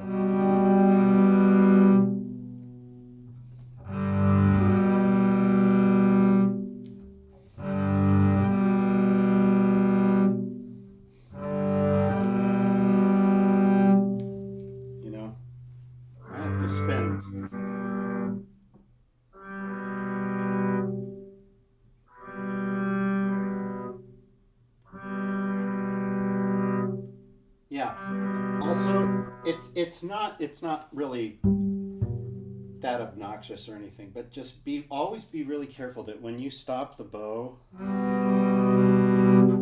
that you don't give it that whippy release. Very dolce release to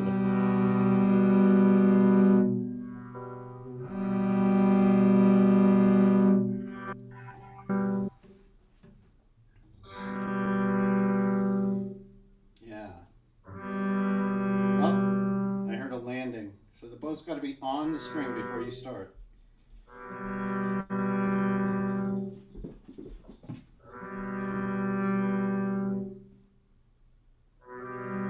That's better.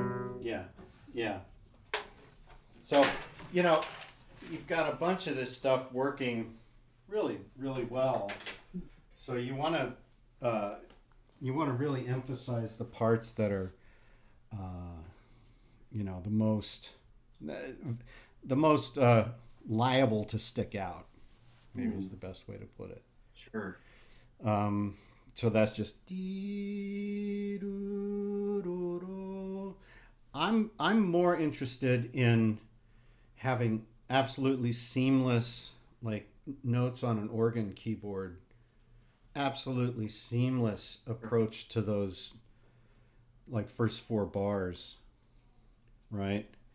Then when you jump to like emphasizing the second beat and all that kind of stuff too soon, I think you start doing some funny stuff. Yeah. So really work on the emphasis of the work on the. Yeah, I get you.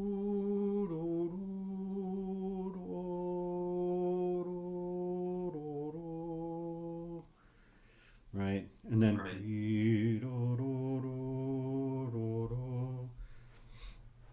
Because if you can't do that, then anything extra that you put on there is just gonna, it's gonna be very bumpy. Right. You don't want a bumpy ride. Mm-hmm.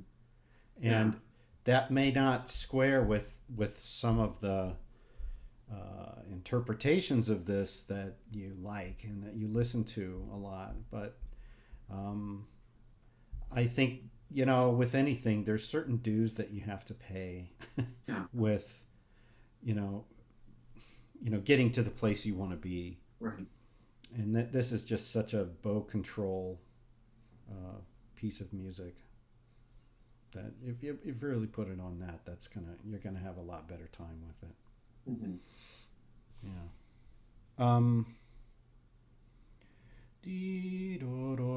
Same thing in the second half. Yeah. Anything else from the saraband? Well, I was wondering, right where you're actually talking about. I kind of start, or would you just start?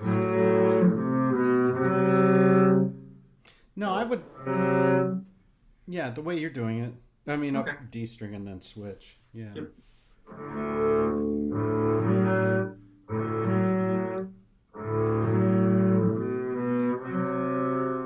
Yeah. Practice that finger replacement. Ba dee da da da dum. Those notes. The notes that are the same but on different strings.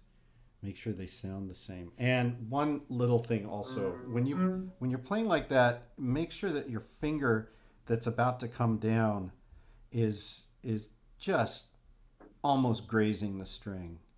Because if you go boom, there's going to be some impact. It's like seismic activity. There's going to be some kind of impact in the bow. You know, so you just make sure that all of those downward movements of the fingers are just absolutely microscopic.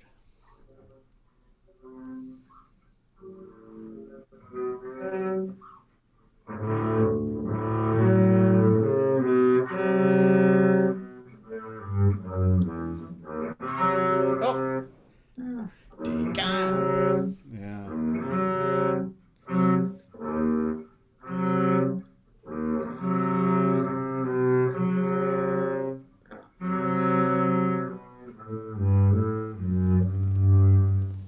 Yeah, one other little thing there. Dee da dee da da da. The moving notes, the melody, the upper note, da is your anchor, right? Da da. Right? It should theoretically be carrying over that whole da dee da da. Yeah, but after that, when you play da da da da da dee, that's the problem, is that when you play it, you hit it when the bow goes over to the G string. So you have to be careful that you're just setting the bow it's practically on top of the string. It's the same issue with the left hand as it is with the bow. So that F sharp is actually a continuous tone through that bar, and you have to treat it that way with the bow. You know, even if you leave it for a second, it's musically, compositionally, it carries through. So you have to think about it, you know, that it's still going, even if you're moving away from it slightly. Da, dee, da, da, dee, da, da. Right? Not sure how else to put that, but that's, you know, think of it as like those notes, everything overlaps.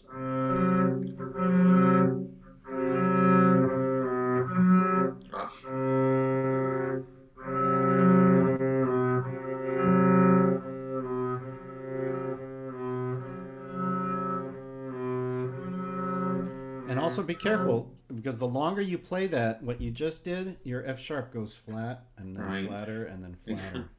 I noticed. So remember, it's a D major. Always keep your harmony in mind. It's a D major chord. It's a D major da dee with the excuse me. It's an A7. It's an A dominant 7. Ba dee da da dee da bom bom bom. Is it D or A? I'm sorry. I'm confusing myself. I would say D. It's a D. I'm sorry. So when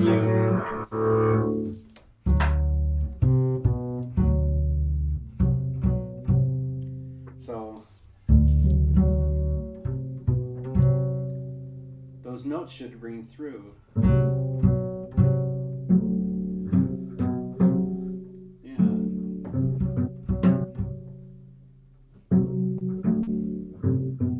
So if you play and really focus on the F sharp as your common tone, and you've got to keep that F sharp in exactly the same place.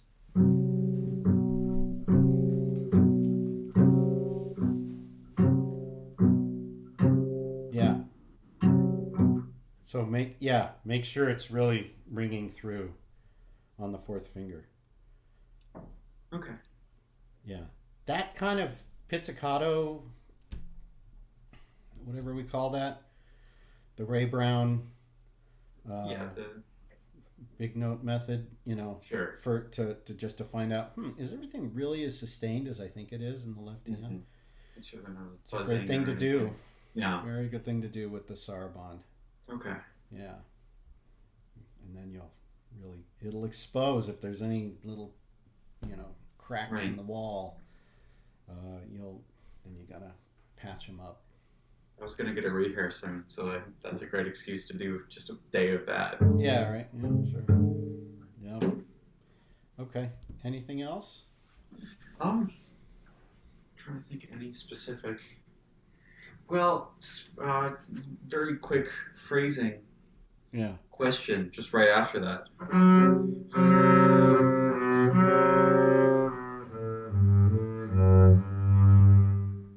Would I in terms of is that the beginning of something new? Or are we going more towards this E?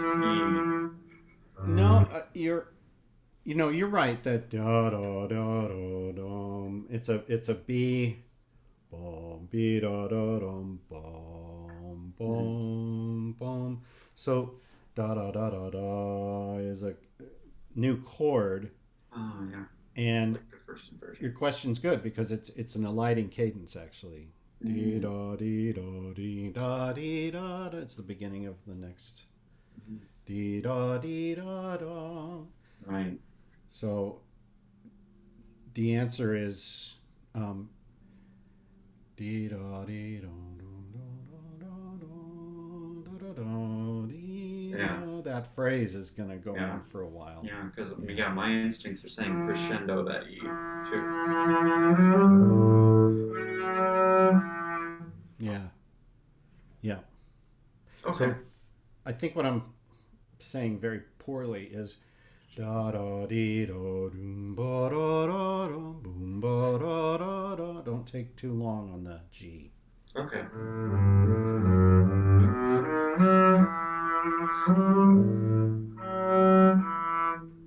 Yeah. So you're gonna play a short piece side. Sign. Yeah. Yeah. By Luciano Berio. Great. Okay.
You know, it's short enough. I'd like to hear it again. Okay. And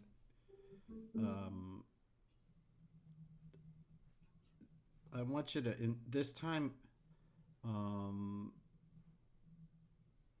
sorry, I'm losing my place here. Make sure to keep your tempo, even if you change it slightly, in the quiet sections. Okay. Make sure that the tempo is steady. Okay. You can like alter the tempo a little bit if you like, because or you could relax it just a little bit, but it still has to be steady. Okay. Full of steady energy. Okay. All right.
Okay. Let's take it apart a little bit. The beginning's pretty good.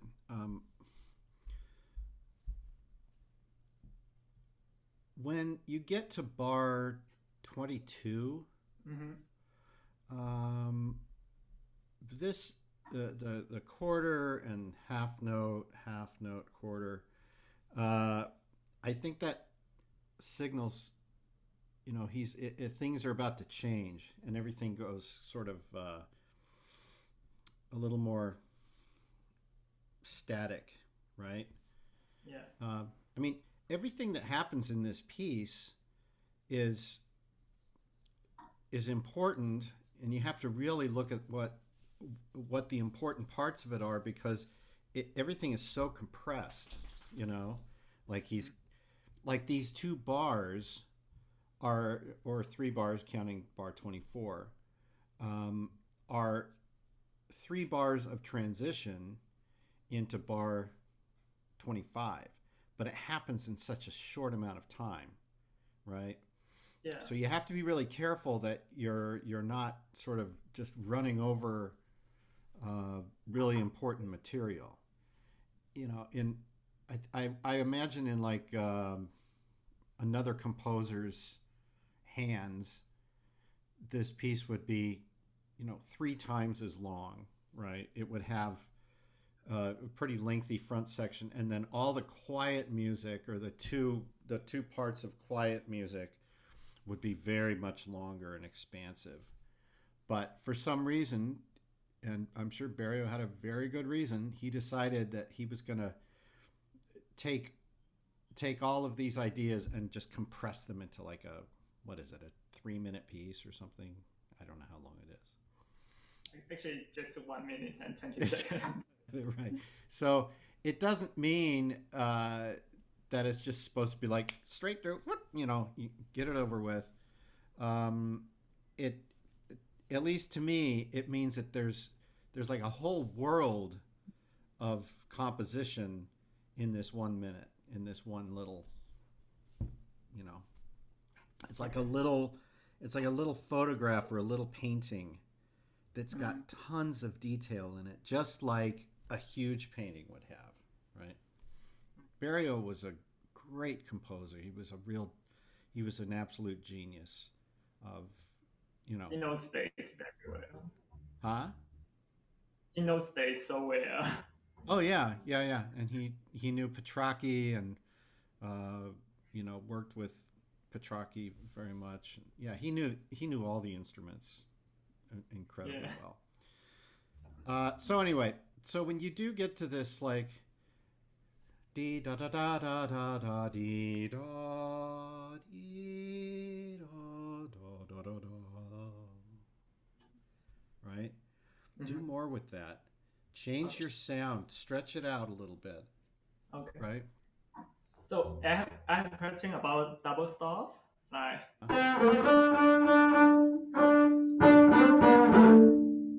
sometimes it's very hard to this B flat.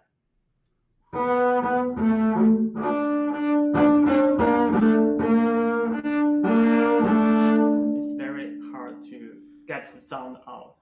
What should I do? Well, it's because that upper string is the one that has better projection. You really have to just barely play it at all. Just barely play it. Just balance everything toward the D string, and you know that's you just barely have to play that harmonic on the G string for it to come out really loud and clear.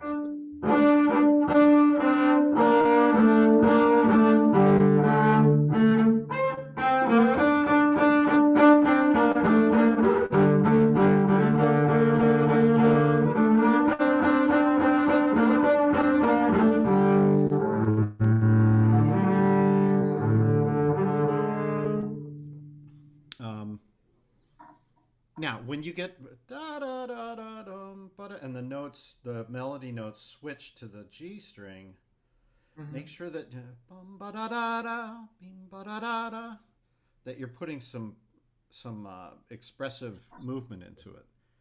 I'm not like a big crescendo, but you know, use your most basic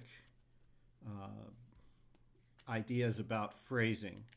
You know, in this piece, it's like you either have da da da da or dee da da da da da da da. They're very simple components. It's either something very drone-like and static, da da da da da da da da da da da, or these scalar, you know, scalar parts either going up or down. And there's not a lot of like arpeggiated music in this piece. It's all very scalar. Okay. So is pay attention to that moving line and make sure that when the moving line moves over to the G string that you're not now overpowering the G string with the D string drone. Does that make sense? You've got to balance either way, D string or G string, you've got to balance it so that the listener can hear the line. I would play a little bit slower. Can you start from 14? 13, 14, yeah. And bum ba ba bum bum bum ba da dum. Okay.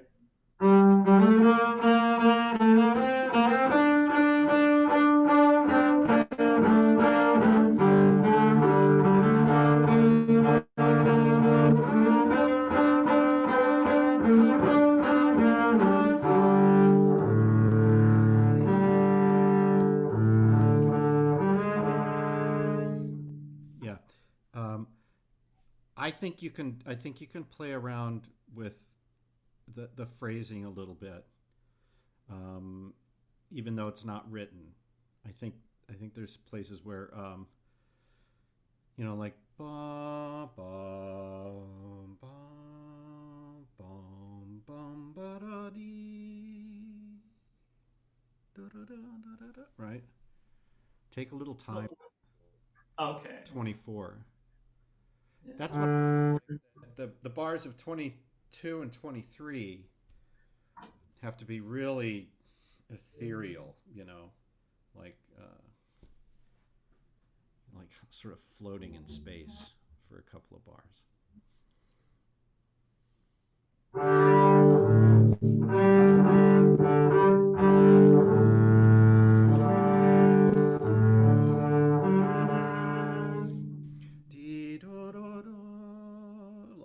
You use more bow.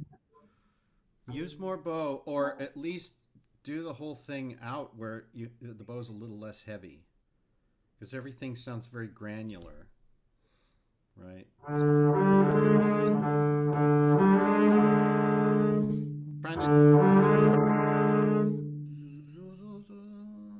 And you did really, and a nice diminuendo to just nothing.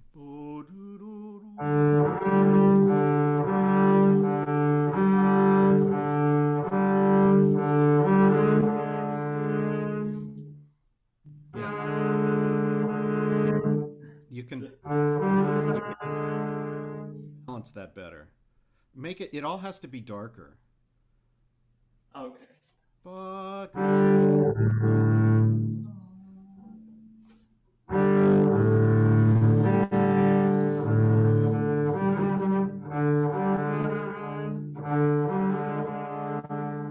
really hard to do these things by Zoom on the microphone because I can't really tell what the tonal or the just the timbre of the bass is with the microphone, but it seems to me that you could be doing more to change the color. You know, you have da da da da dee da da dee da da da do do do. Fade away and take a breath before you go on to the next at 25. Do you have any fingering suggestion? I think the use the thumb and one is hard to play this double stop. It's a little bit hard. Should I change to 1, 2?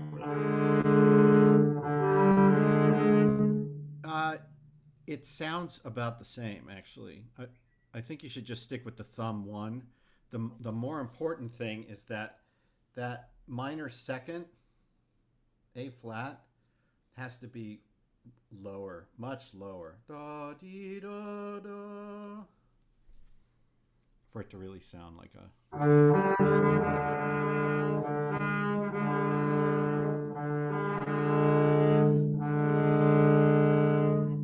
Yeah, so worry more about that than what the fingering is. You're ending the phrase on a very dissonant interval, right?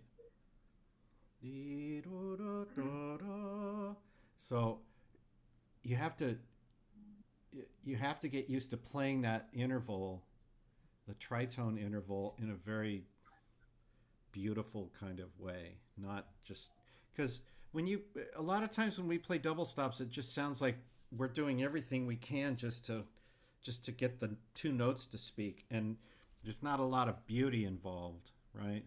Yeah. So really think beautiful sounds.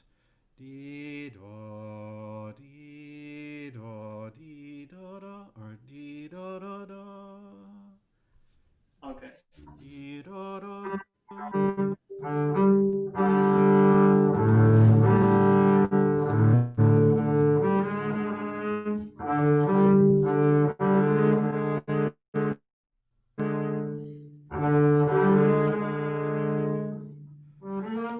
Yeah, make it do do.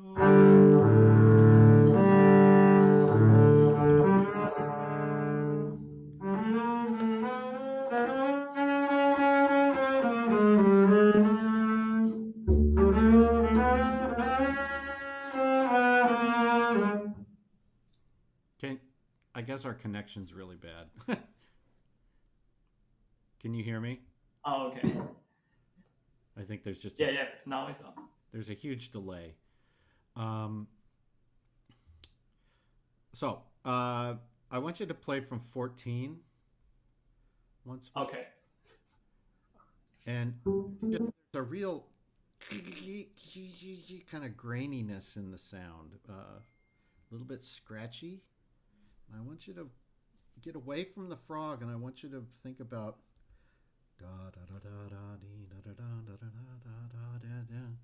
think about getting more air into the sound. Okay. From 14.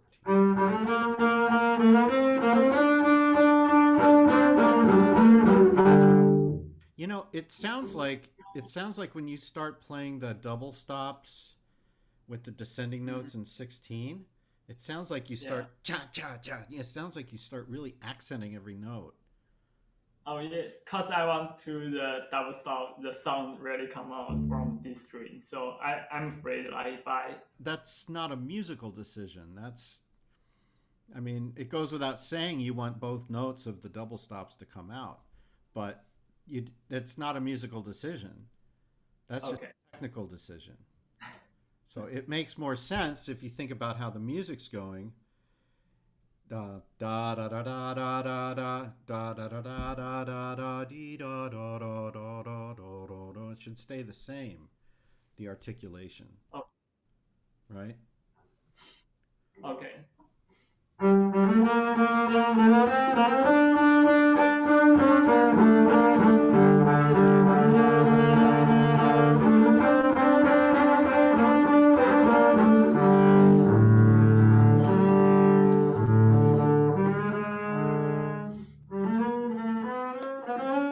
That's better. So both notes are speaking just fine. You don't have to Push. Okay. Right. You don't have to accent everything. Also, in 24, what I'm noticing is that don't let go of the low note. Don't let go of the D. Da da da. Those three notes, 2/8 and a half, should be legato. Da da da. You're playing ba da da.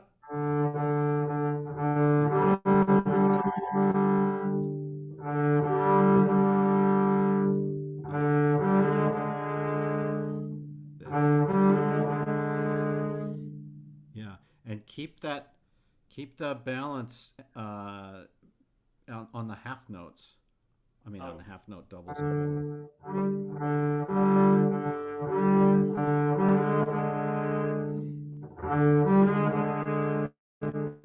A couple things in the part here, because there's just not enough information for you to remember all this. So in the print is what I'm saying.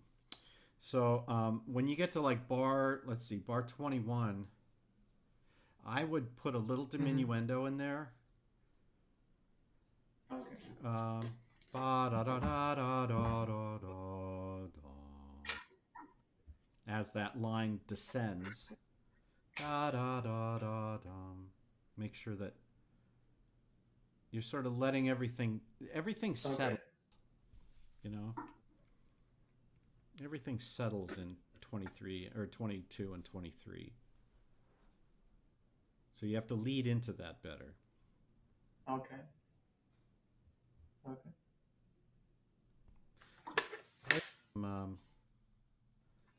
20.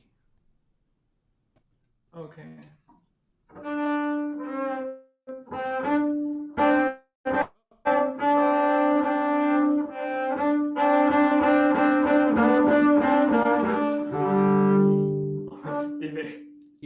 Well, the problem is you're starting everything at the frog, and so you're just getting this you're getting a catch on each note. This music is light. Okay. It's not you have to get away from this habit of just starting everything at the frog every time. You move out from the frog so that da da da da da da da da da da da. No sharp edges on anything. Okay. Okay. Same place.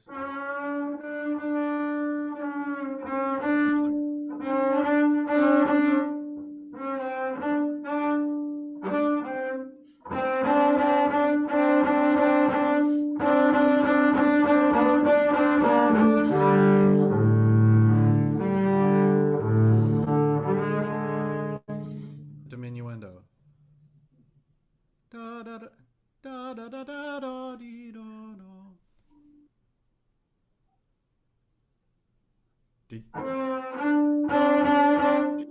Did you write it in 21? Yeah. Diminuendo. So da dee do. Yeah, it's in 21. Okay.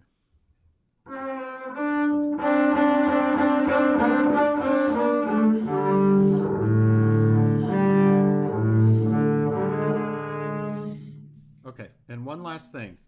1, 2, 3, 1, 2, 3, 1 ba da dee. You're compressing these bars. Count the full 3 beats, especially at bar 23. Just play from bar 22. Okay.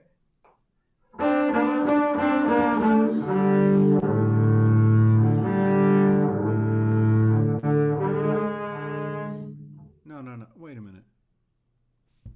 Go from bar 22. 22. Oh, okay, sorry.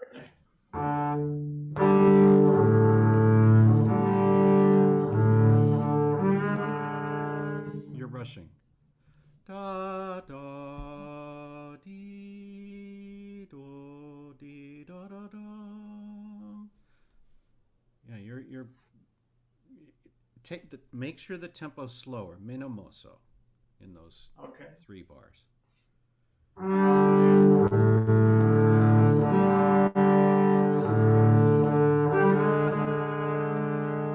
Better.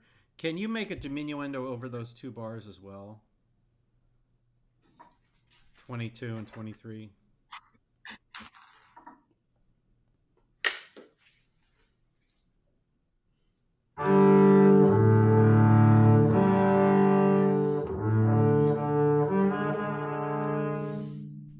One more time.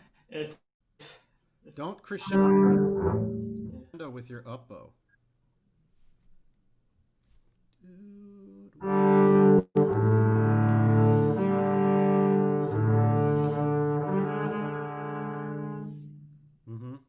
You need a little more bow for the last note. Okay. Yeah, you should have more bow than you need. Okay.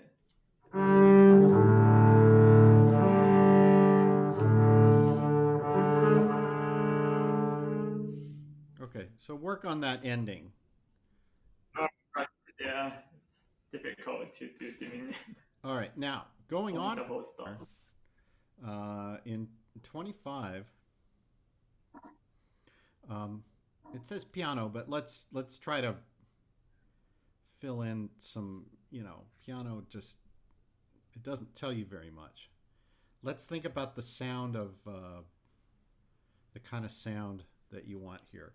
Should be very distant, almost wispy.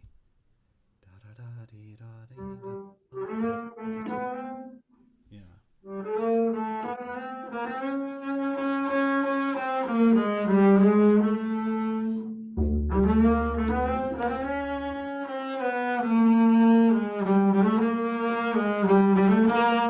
Now, he does give you some important information here, which is at the end of 32, going into 33, he gives you a crescendo to forte. So that signals to me that that I think everything until the crescendo should be really light. If you're going to do any sort of dynamic contour, it's got to be really, really, really subtle. So just stay focused more on just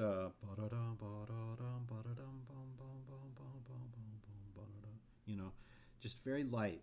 Try not to crescendo into like bar 28. Okay.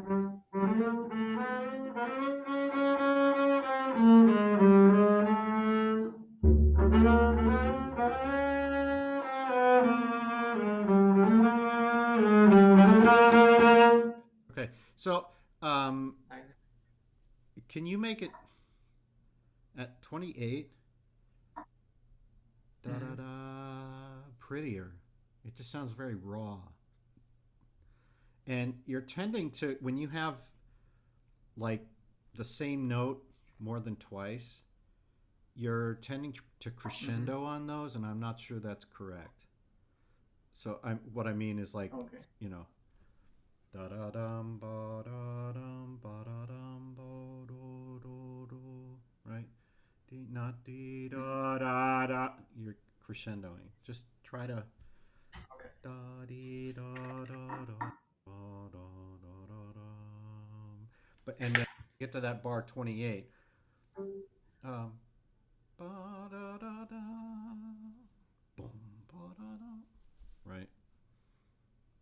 Make it pretty.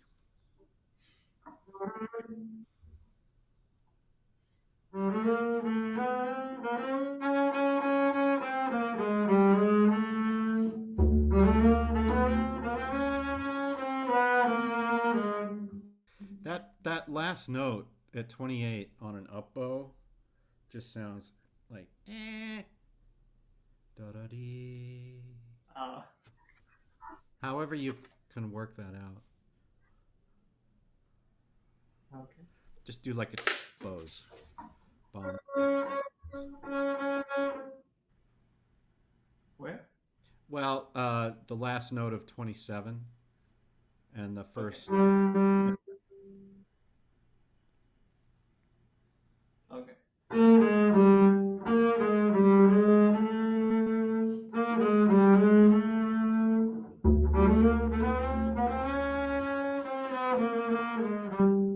No, I want you to play a down bow on the half note in bar 28. Down bow. Okay.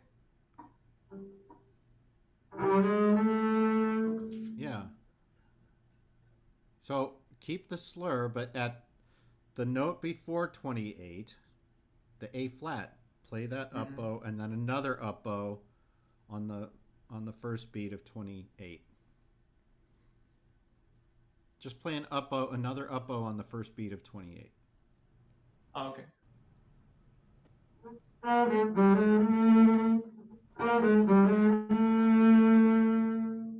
Yeah. Go back to 25. Okay.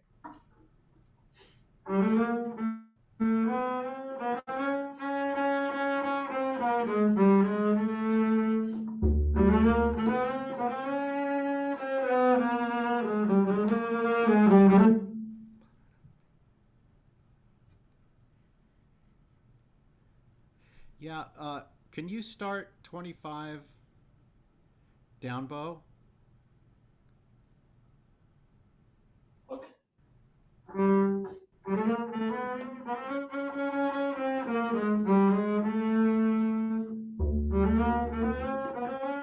Just play that phrase. Just play those 5 bars. Don't go on to the pizzicato. Okay. Down, up, down, up, down, up.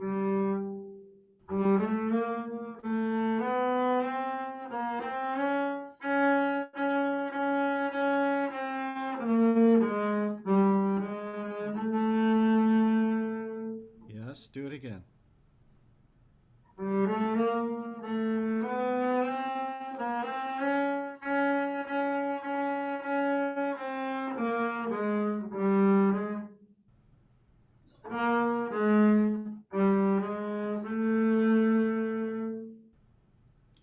Okay.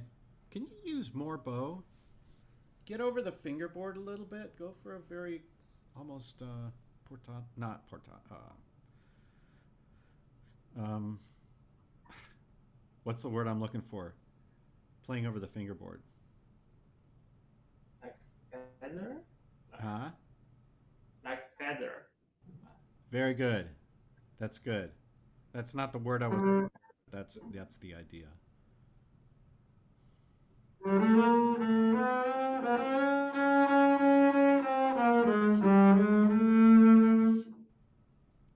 just da da dee. Really. Yeah, last note.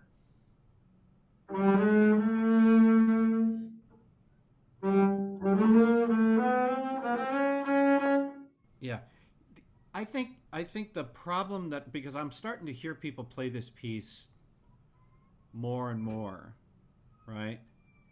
And what I'm hearing is that I think players are making the mistake of learning the notes and trying to just play it at this tempo very fast, right? Just got to go very fast on this one, right? And there's some really lyrical parts of this music that I think you have to explore them, slow them down and make sure that you can play everything in a very melodic, lyrical manner. Just like you would, I mean, name a piece that you play in a very lyrical manner. Right? It's that kind of thing. Yeah. So when you have a moment like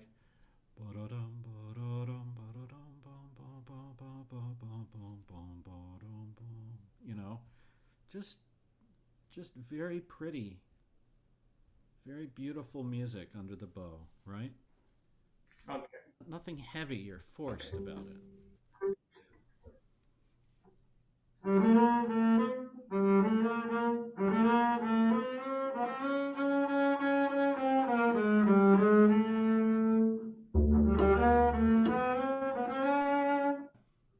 That's better, much better. Can you vibrate a little bit on these?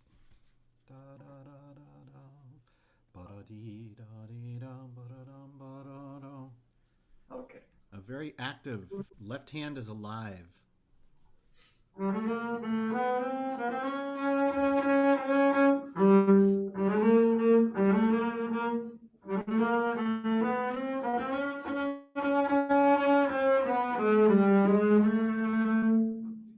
But do the bowing. Okay.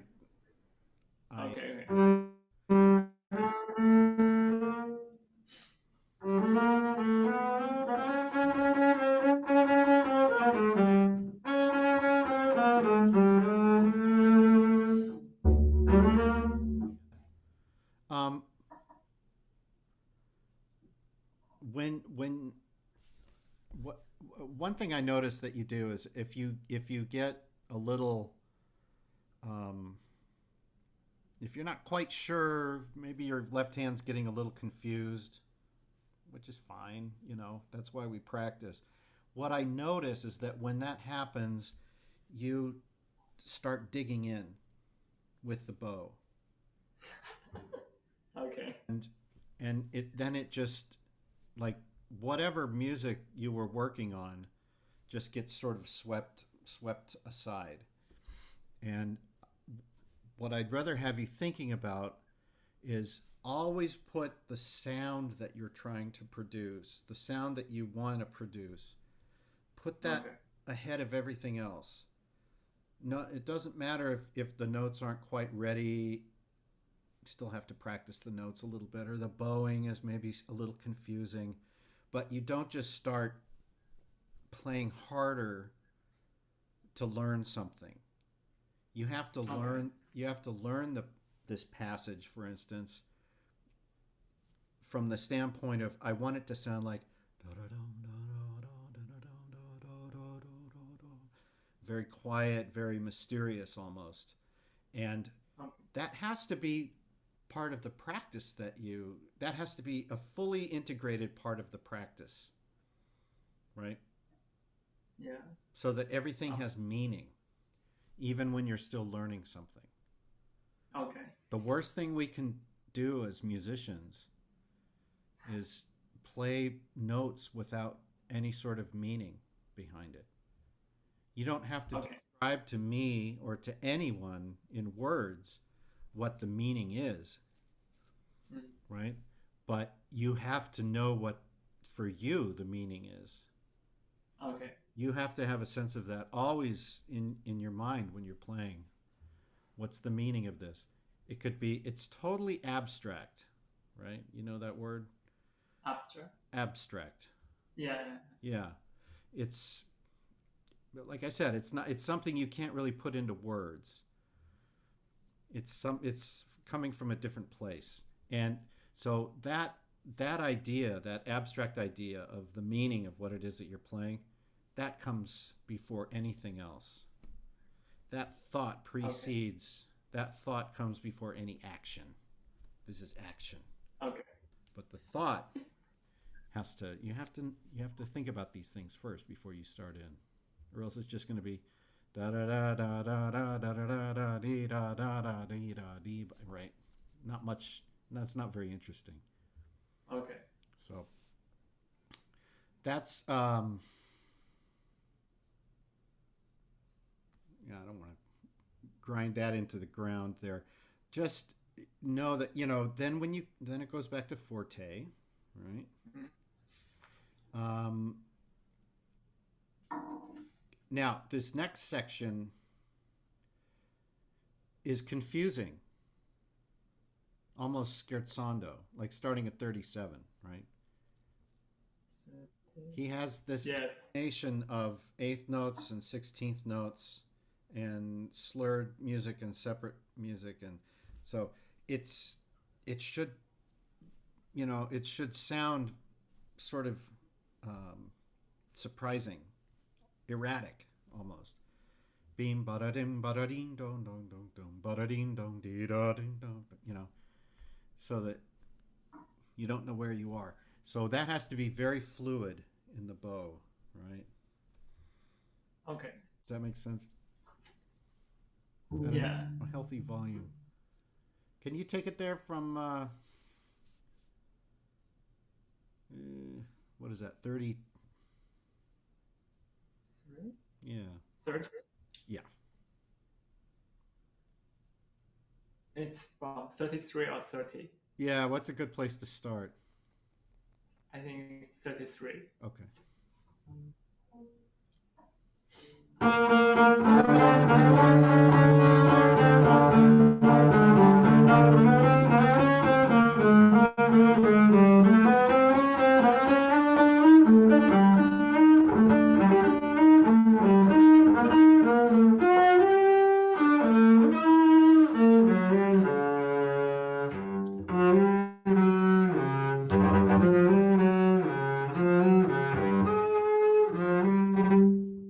The two fermatas in 48, 9, in 50.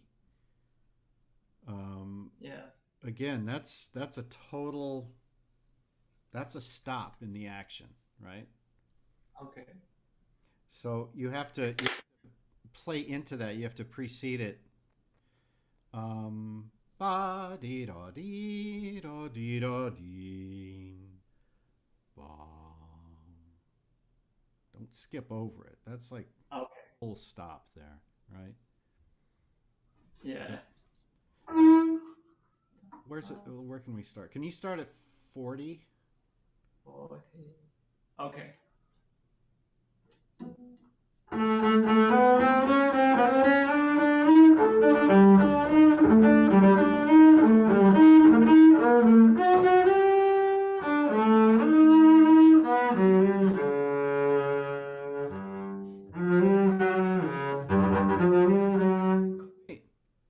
How long are you going to play the open G?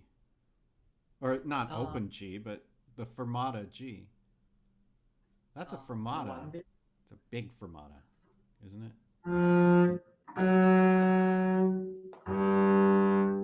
Loud, too.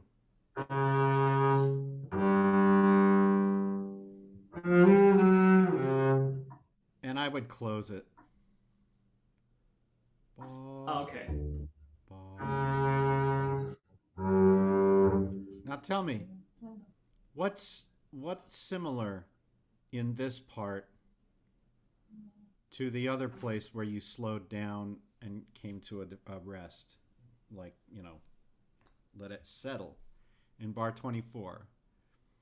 What's the What do those two parts have in common? Always the diminuendo and to Yes. the piano. Okay. It's from forte to piano. Yes. What else though besides that? And it's another section begin. Yes. But I mean specifically the notes.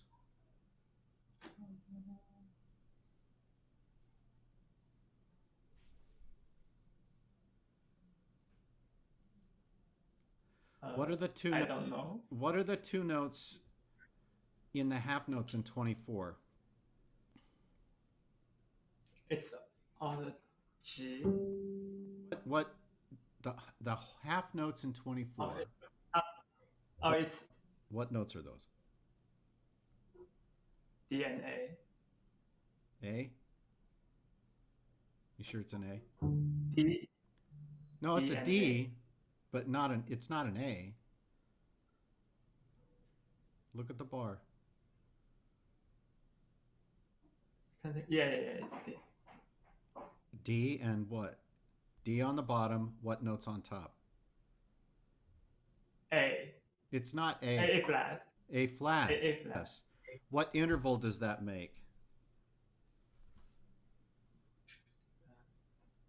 Tritone. It's tritone? Yes. Tritone. It's either a diminished fifth or an augmented fourth, but I'm just going to call it a tritone. Okay? Now, what are your two notes in bar 50? For the two quarter notes, what are those notes? It's also tritone. Yes. Do you think that's a coincidence? No. Do you know what a coincidence is? Do you think he? Yeah. Do you think he intended? I don't think. I think he put tritone on the every end, like these sections, and okay. So indicates that it's another section will begin. For whatever reason, that's his ending interval, right? So you have to make sure that you treat, even though one's a double stop and this time it's two separate notes, but the melodic material is the same. So you have to play those two places together a few times and see if you can find all the similarities. But these are two big cadences, right, before the end. I don't think there's any other big cadences. Yeah. And this one's even bigger because he puts the fermatas. You know those are fermatas, right? They're not down bows. Yeah. They're fermatas. Yeah. So he wants you to really stop on those notes. Okay. Dee da da dee da dee da da bo. Dee da dee da ba ba ba ba ba. Right? Then it goes on. Okay. But it has to be more dramatic, the stop there.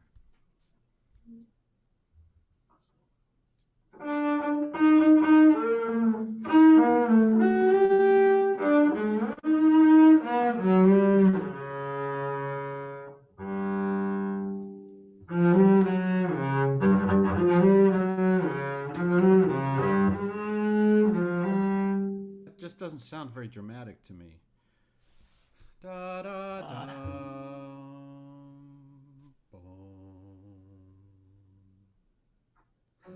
Dee da dee da. Right? Okay.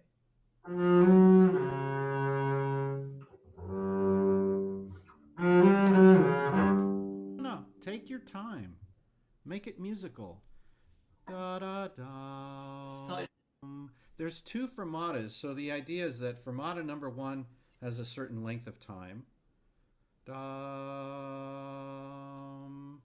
And fermata number two, boom, should be at least as long as that, as the first one. But it's not bum, bum, ba da da, boom. Let it clear. Ba da dee da, ba ba ba ba ba da dee da. Right? Okay. Quiet. Very, very, very, very quiet.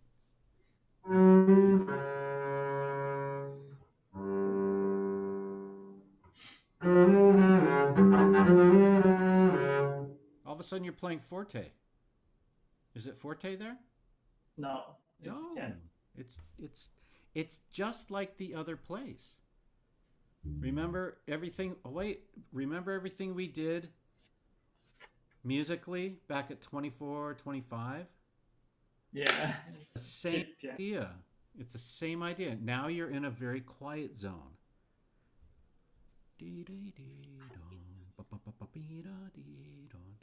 It's the same diagram, right? Starts off totally soft, mysterioso almost, and then a big crescendo. It's the same thing. Okay.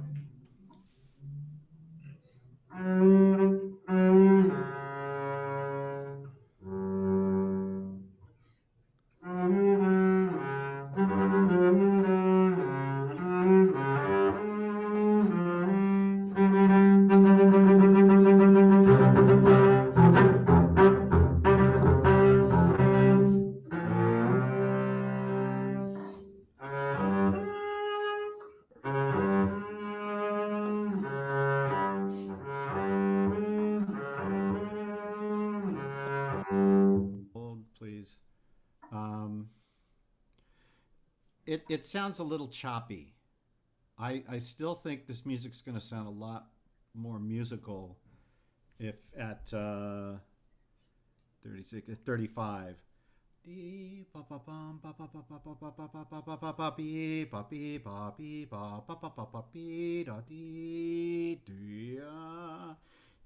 know, make sure you don't put a big gap between at 58. Okay. At 50, well, yeah, 57 also. Okay. You might even consider playing those hooked. Dee da dee da dee da dee dee dee dee dee da da, and right here, da do ya. Don't put a space between the dotted quarter. Double stops and the eighth stops. Dee da ya. Right.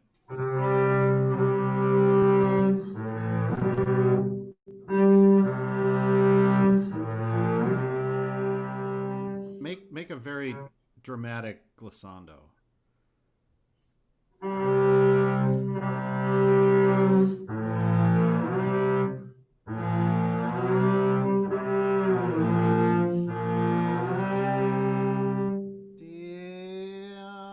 The glissando should start immediately because you don't have that far to go, but it's got to be a long glissando. Da, yeah, the bowing is correct. Up bow on the dotted quarter, down bow on the eighths, and just slur it into the dotted half note. Da, ba, do, dee.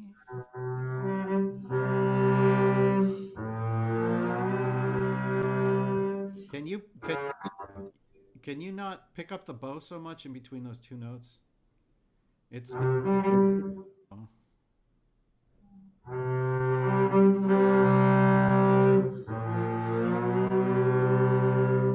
Da da da dee.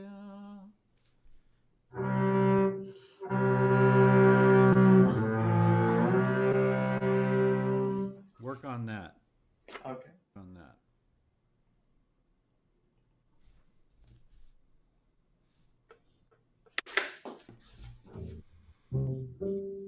Now, with getting into, I just have a short amount of time left here, but now going on from here, what's happening in the music that's similar to something that happened before?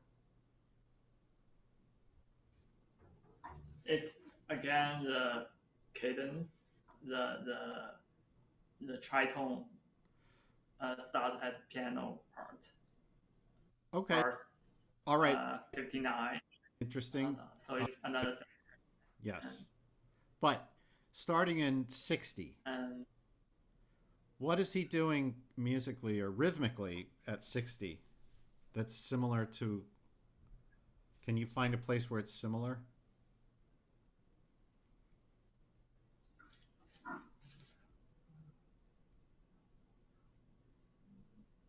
It's just like 25. Use bowing. Say it again. I'm sorry. Use bowing and different. Like 25, he used a lot of different like bowing and change the.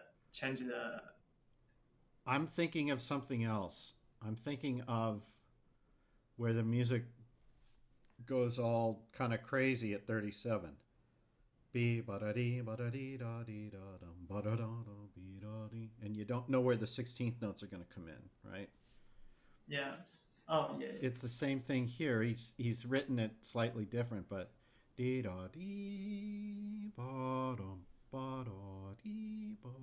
it's all sort of surprising, and you don't know. There's no pattern, right? Yeah. So it's the same idea as 37. Okay. Compositional structure idea. So treat this music similar to the way you treat the music at 37. Okay. Right?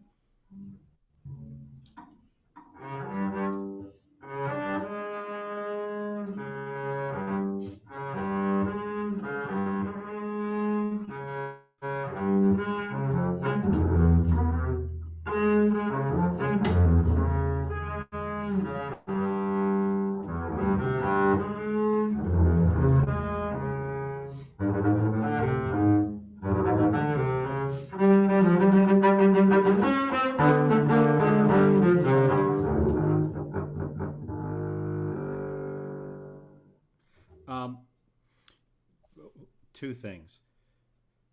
Try not to use open Gs if you can possibly avoid it. Oh. Where? Well, there's a couple of open Gs here that I think. Oh, okay. I see.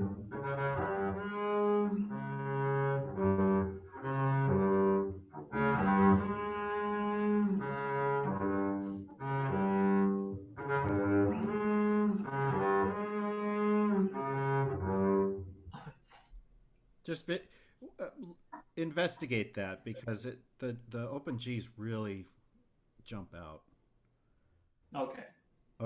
And the last thing is, I might have said something in the last bar. I think you're better. I think the energy should. I wouldn't do that big slowdown. Okay. I think just play those 16th notes right in time. And hold that last note for a very long time. And let it fade away.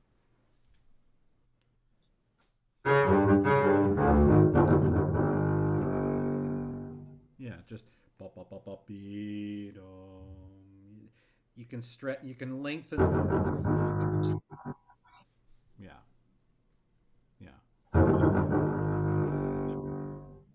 Yep. And I would hold that last note longer. Long.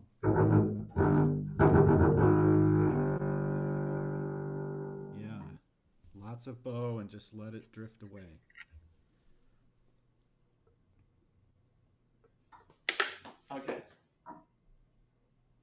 Okay. I'm afraid that's going to have to do it for today, but you can see now compositionally there's a lot going on. Mm-hmm. There are 5 very distinct sections, right, in the piece. Even though it's a 1 minute little time, it's a miniature, it's compositionally, it's like an entire world. It's almost like first movement, second movement, third, and we have to. No.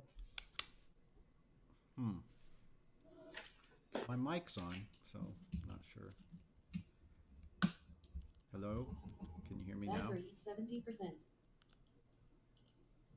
Oh, now something back. Hello? Yeah, I can hear. Okay. So map out right in the part where each section is, just like we talked about. Okay. And make sure that you, because the real challenge with this piece is that he didn't, I think he did it intentionally, he didn't give the players very much information. He's forcing you to investigate how the piece is composed by yourself. Yeah. And that's pretty cool. The problem is most players don't think about any of that kind of stuff. They just sort of learn the notes and play through it. It's just like in Mozart, you know. Mozart didn't put a whole lot of dynamics in his music, but that doesn't mean that you're just supposed to play loud, soft. You know, it's not like that. He's assuming, and certainly Bach's music didn't have anything like that in there, right? Yeah. Nothing even remotely like that, as far as dynamics and expressive marks and things like that. So when Berio writes, what is it, Barocco up at the top of the piece, something Baroque.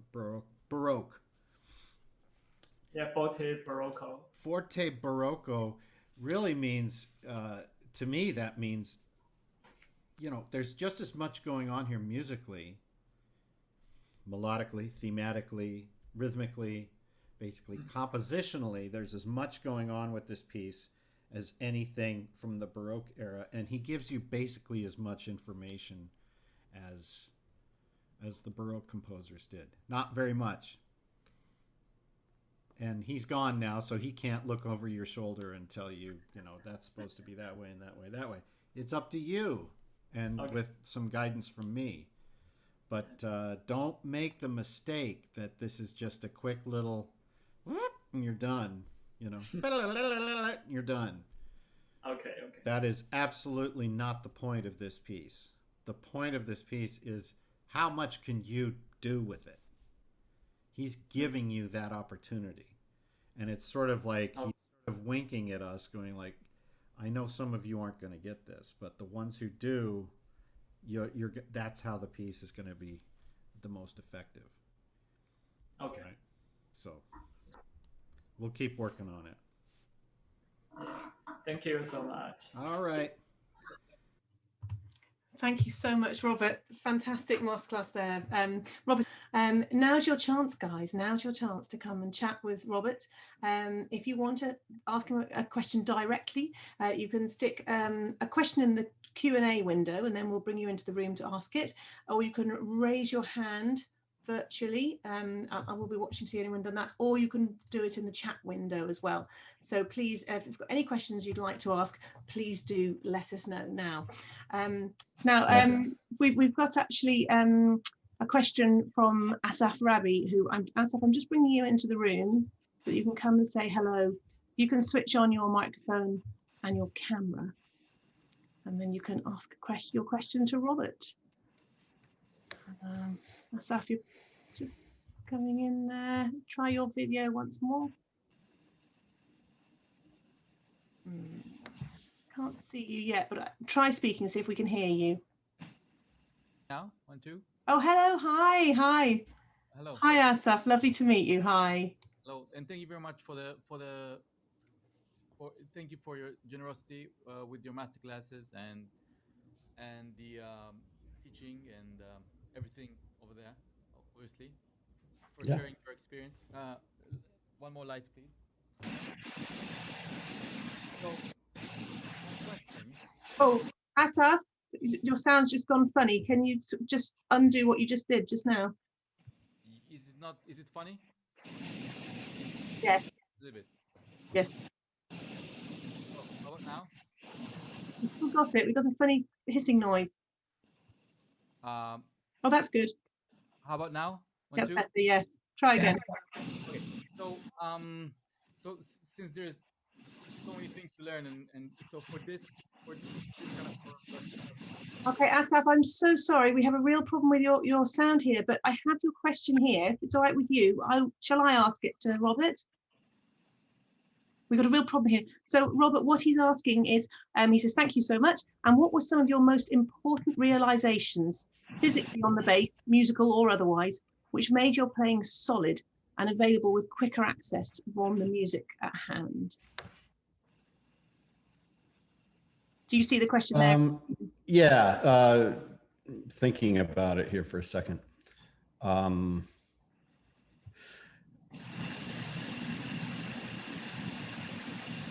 Yeah, I think, well,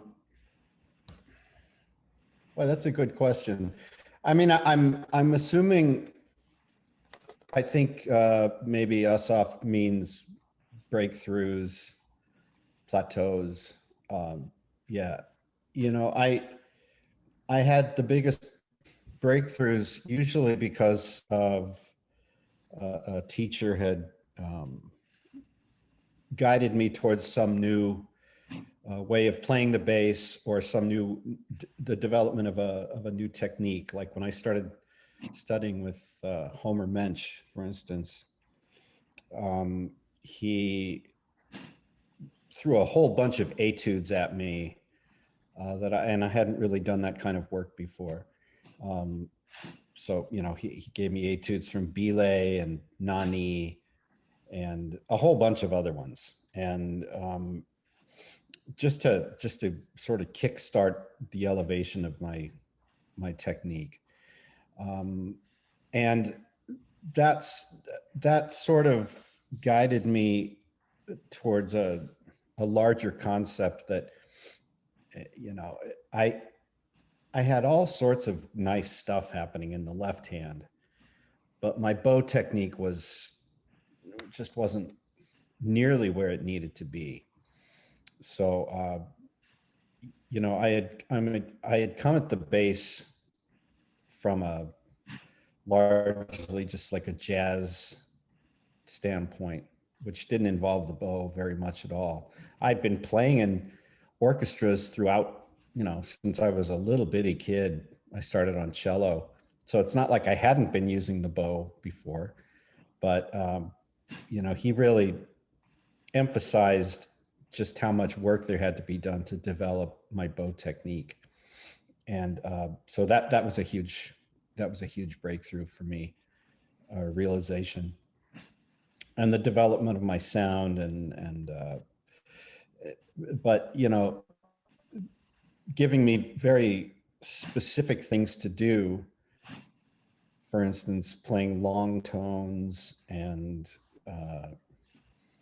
you know, spending a lot of time each day really working on long tone technique, playing comfortably closer to the bridge, things like that. And it was very hard to do at first, what he was recommending. But that's where I got the biggest breakthrough. You know, that's from a more of a technical standpoint. You know, and probably the best music teachers I had were eventually some of these great conductors that I got to work with. You know, like Barenboim, I think still to this day, I consider my best music teacher.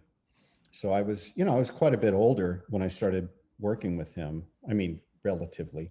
I joined the orchestra when I was like 27 or something.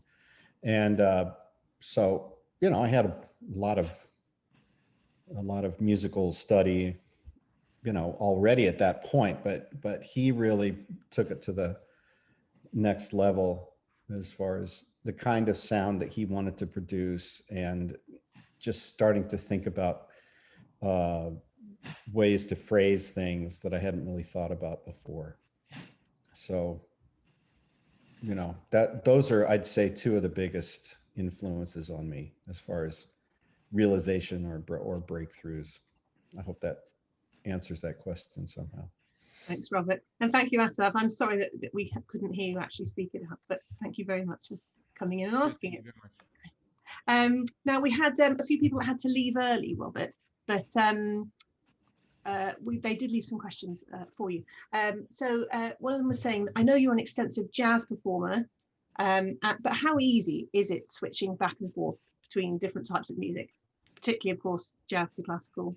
Is it easy peasy now?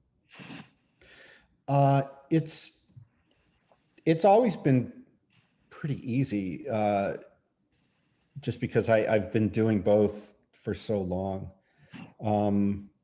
But you know, if I'm picking up the jazz bass, and I haven't played jazz in a while, of course, there's a little bit of time where I have some catching up to do. And usually that involves just sort of reconnecting my improvisational thoughts with my fingers, getting here to here. And you know, I'm always able to do that on some level, but if I'm playing jazz, if I'm playing improvised music more frequently, then I'm better at it. So, you know, it just depends on how much time you're spending with it. Yeah. If I'm not playing with the bow, you know, in quote unquote classical music, I know that the first time I pick it up after not playing it for a while, I'm going to have to invest some time in, you know, getting that bow technique back. Yeah. So it's all about what you kind of immerse yourself in. I don't spend a lot of time trying to plan ahead too much, you know, like if I usually work sort of project by project.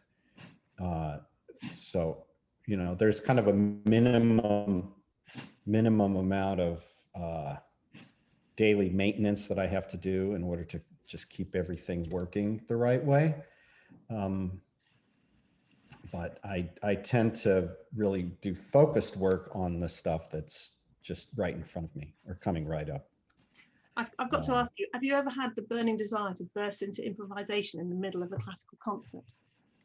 I have, but I can't improvise, so I've never done it. Yeah, I'm sure I have. Yeah, you know, it's funny. There's the levels of concentration that you have when you're playing. I guess it depends on the kind of music. Like, I don't think I've ever had that thought when I'm playing some very classical era piece of music. One time that kind of comes to mind is when we were doing a few years ago, we were playing the Debussy opera, Pelléas and Melisande.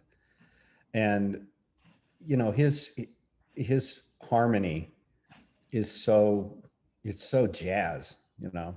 And I was hearing like Wayne Shorter or some great sax player just playing over everything that we were doing. That wasn't necessarily, I wasn't going to jump in and try and do it, but I could hear it in my head, you know, how that music would be totally perfect for somebody who improvises in that sort of harmonic milieu, or whatever you call it. Yeah. Wonderful. So you're a professor of double bass at DePaul University. So I imagine you've sat on many audition panels in your time. What advice would you give to students who are auditioning for either music conservatoire or music department in a university at this point? How would you get yourself match fit for that moment? I think a really something that's very important is to try to meet the teacher that you want to play for ahead of time. It's not absolutely, you know, you don't have to do it, but it's really recommended, I think, because the teacher will have had a chance to take a look at what you're doing, take a listen, and give you an assessment of where the teacher thinks you could do some improvements or what kind of things they're looking for. So I always find that very helpful from my side of the table. And, you know, there are so many people that audition for all these different schools now. And, I think it's good to try to get your name, face playing into the thinking of whoever it is you're playing for ahead of time. It always makes a big impression on me. Now, that's not to say, every now and then I'll get somebody will come in an audition and who I've never seen before, and they'll sound terrific. And it's like, I really want to have this person come to the school. This doesn't preclude that sort of thing happening, but it can help. It can help in your preparation. Yeah, to improve. Yeah, you show if the student's showing a real interest in the teacher, I think that means a lot. Yeah. I tend to remember that. We had a question from Lydia, who said that you taught at the East West Divan Orchestra. Can you tell us a bit about that organisation and your experience of it? That was an amazing thing. I think I did it for 4 summers. The first 2 were in Weimar, Germany. And the third one was the third one in Spain?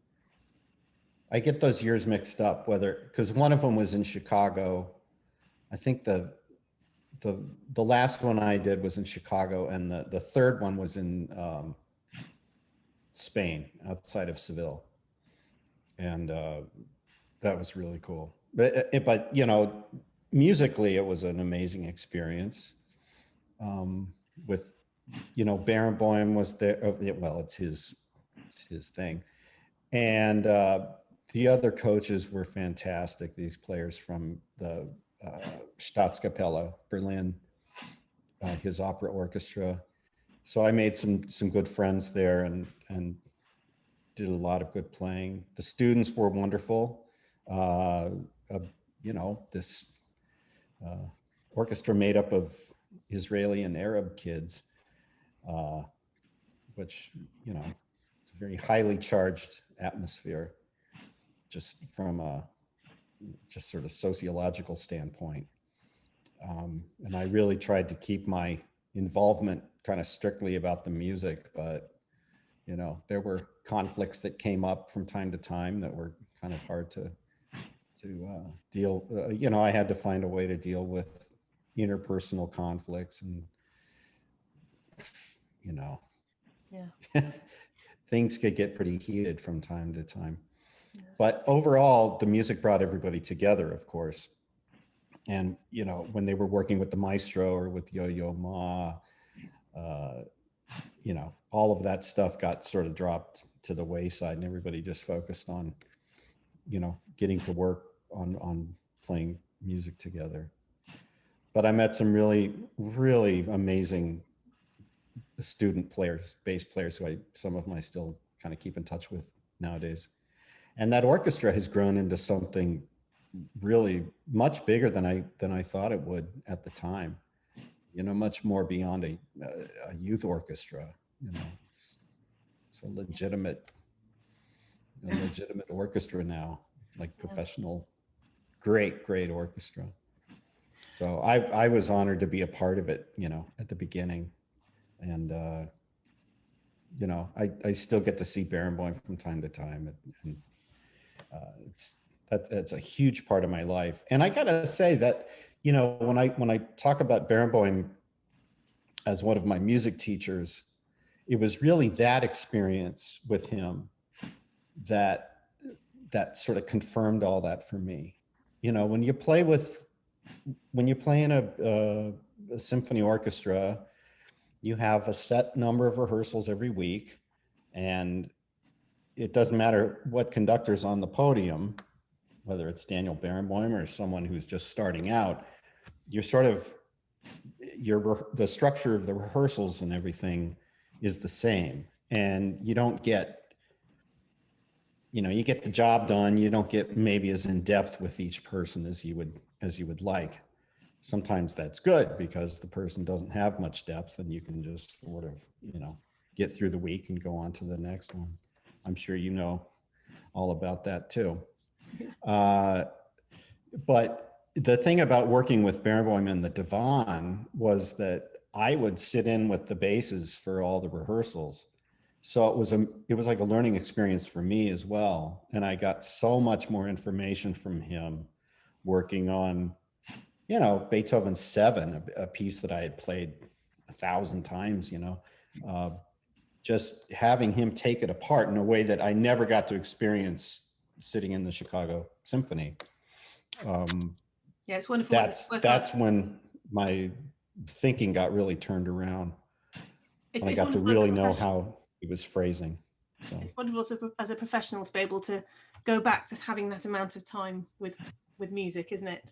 To find in the business, you're zooming through it at such lightning speed. It's great. Yeah. We're going to go to a rather practical question now. Hello, Teresa. Lovely to meet you. Hello. Hi. Would you like to ask Robert your practical question on bow hairs? Yes, please. Hello. Hello, Robert. Thank you very much for the class. I wanted to just ask you, I haven't played the double bass for 35 years, so it's been sat in the corner. I'm now, I have time to start again. So what should I do about cleaning the bow hairs before I rosin it back up again, please? After that much time, you should just get a rehair, I would say. Oh, okay. Okay. Yeah. I don't think bow hair, I think it just sort of breaks down after a while. I mean, you can try it. Yeah. You can take a comb and kind of comb it out and get all the gunk out of it and then try it and see if it works. It might, but I would probably start over again. Because there's a lot of, you know, rosin just turns to dust after a while. And if it's just, that's probably all that's in the hair is just dusty rosin. Yeah. Okay, I'll try that then. Thank you very much. Cheers. Yeah, no problem. Great, you're picking it up again after 35 years, Teresa. Congratulations. Hope you enjoy that's great. It's hard work, I can tell you. Thank you. Yeah, thanks very much. Go slow. Yes, I will do. Yes. Don't hurt yourself. Great. We've got one last question, Robert. It's a question about this year. Well, last year, 2020. Yeah, so right. Especially in 2021. Thank God. But life for performing musicians changed dramatically last year. What did you do to keep motivated and inspired?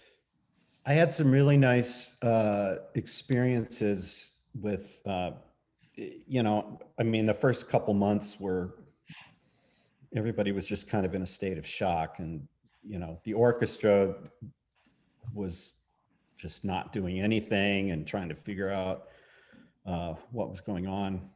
And it took a while to formulate that plan with the orchestra. So there just wasn't much happening there in terms of playing. So eventually a couple of friends of mine and I decided we would get like a little rock band together.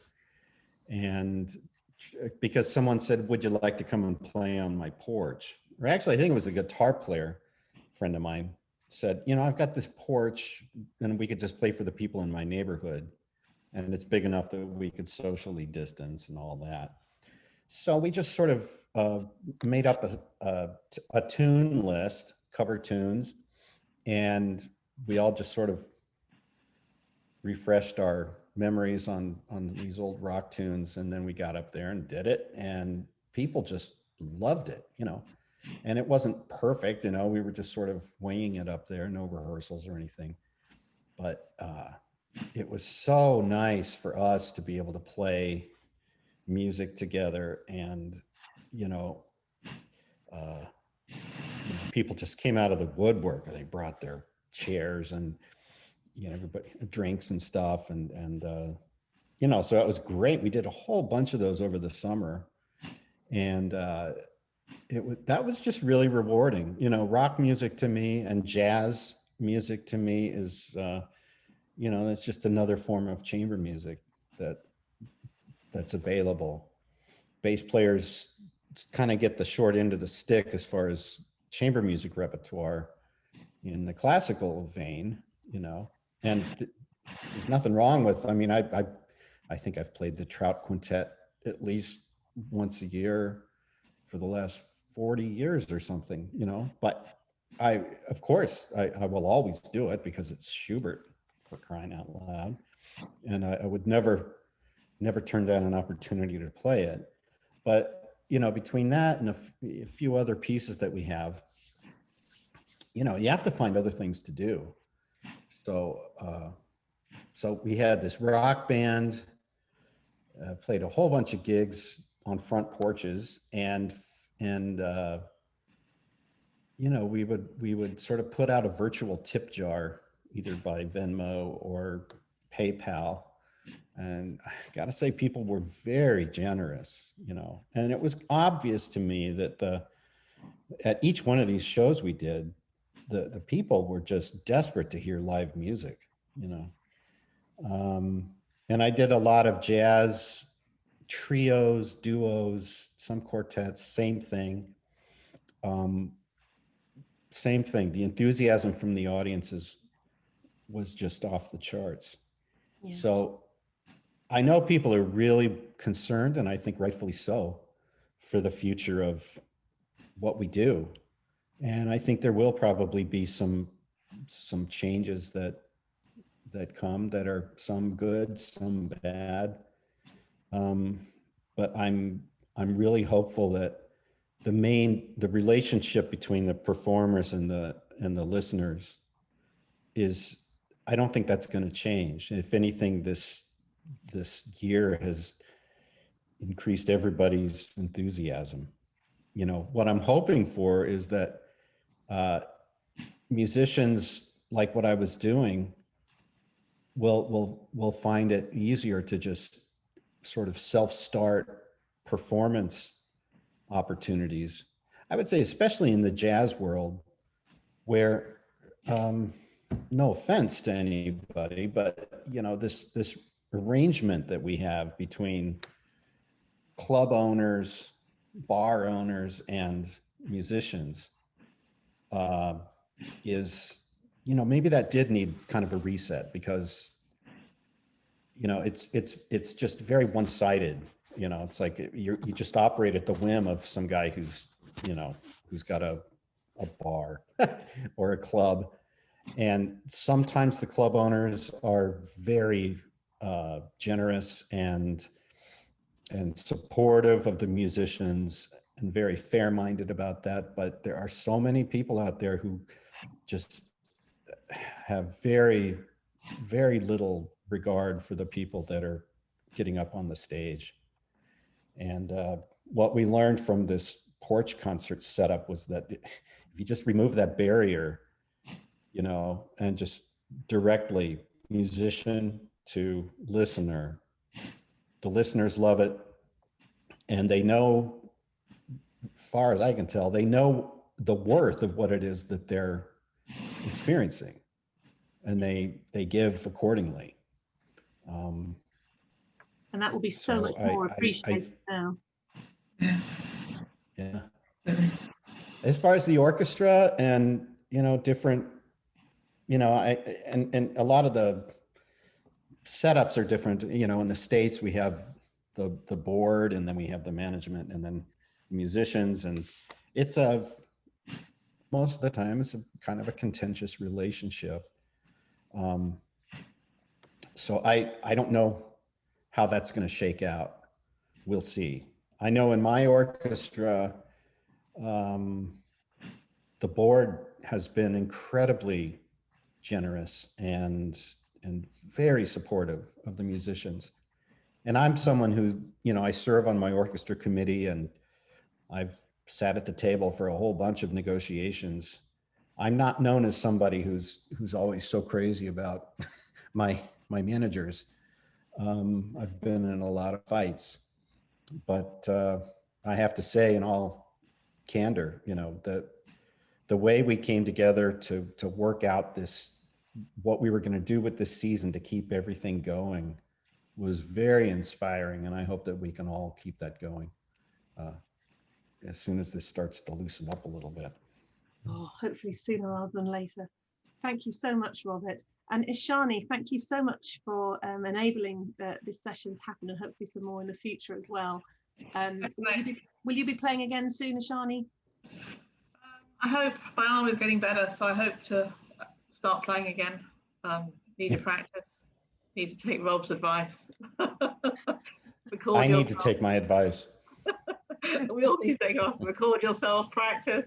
I was listening to your podcast with Trevor Jones and your scholarship roadmap, and I thought, okay, I know what I need to do. Get back on the road to practicing. I know. It's easy for me to say. It's harder to do it. I know. There's always someone who's practiced more than you, all that stuff. Exactly. Yeah. There are some links actually in the chat window, guys, if you want to have a look. Links to a CD, was a CD, wasn't it, Shani, that you put? Yeah, Rob's CD with Barenboim, the tangos you did with him. Well, it was. Sorry, I think it was Brazilian music. Boy, if you can find that CD.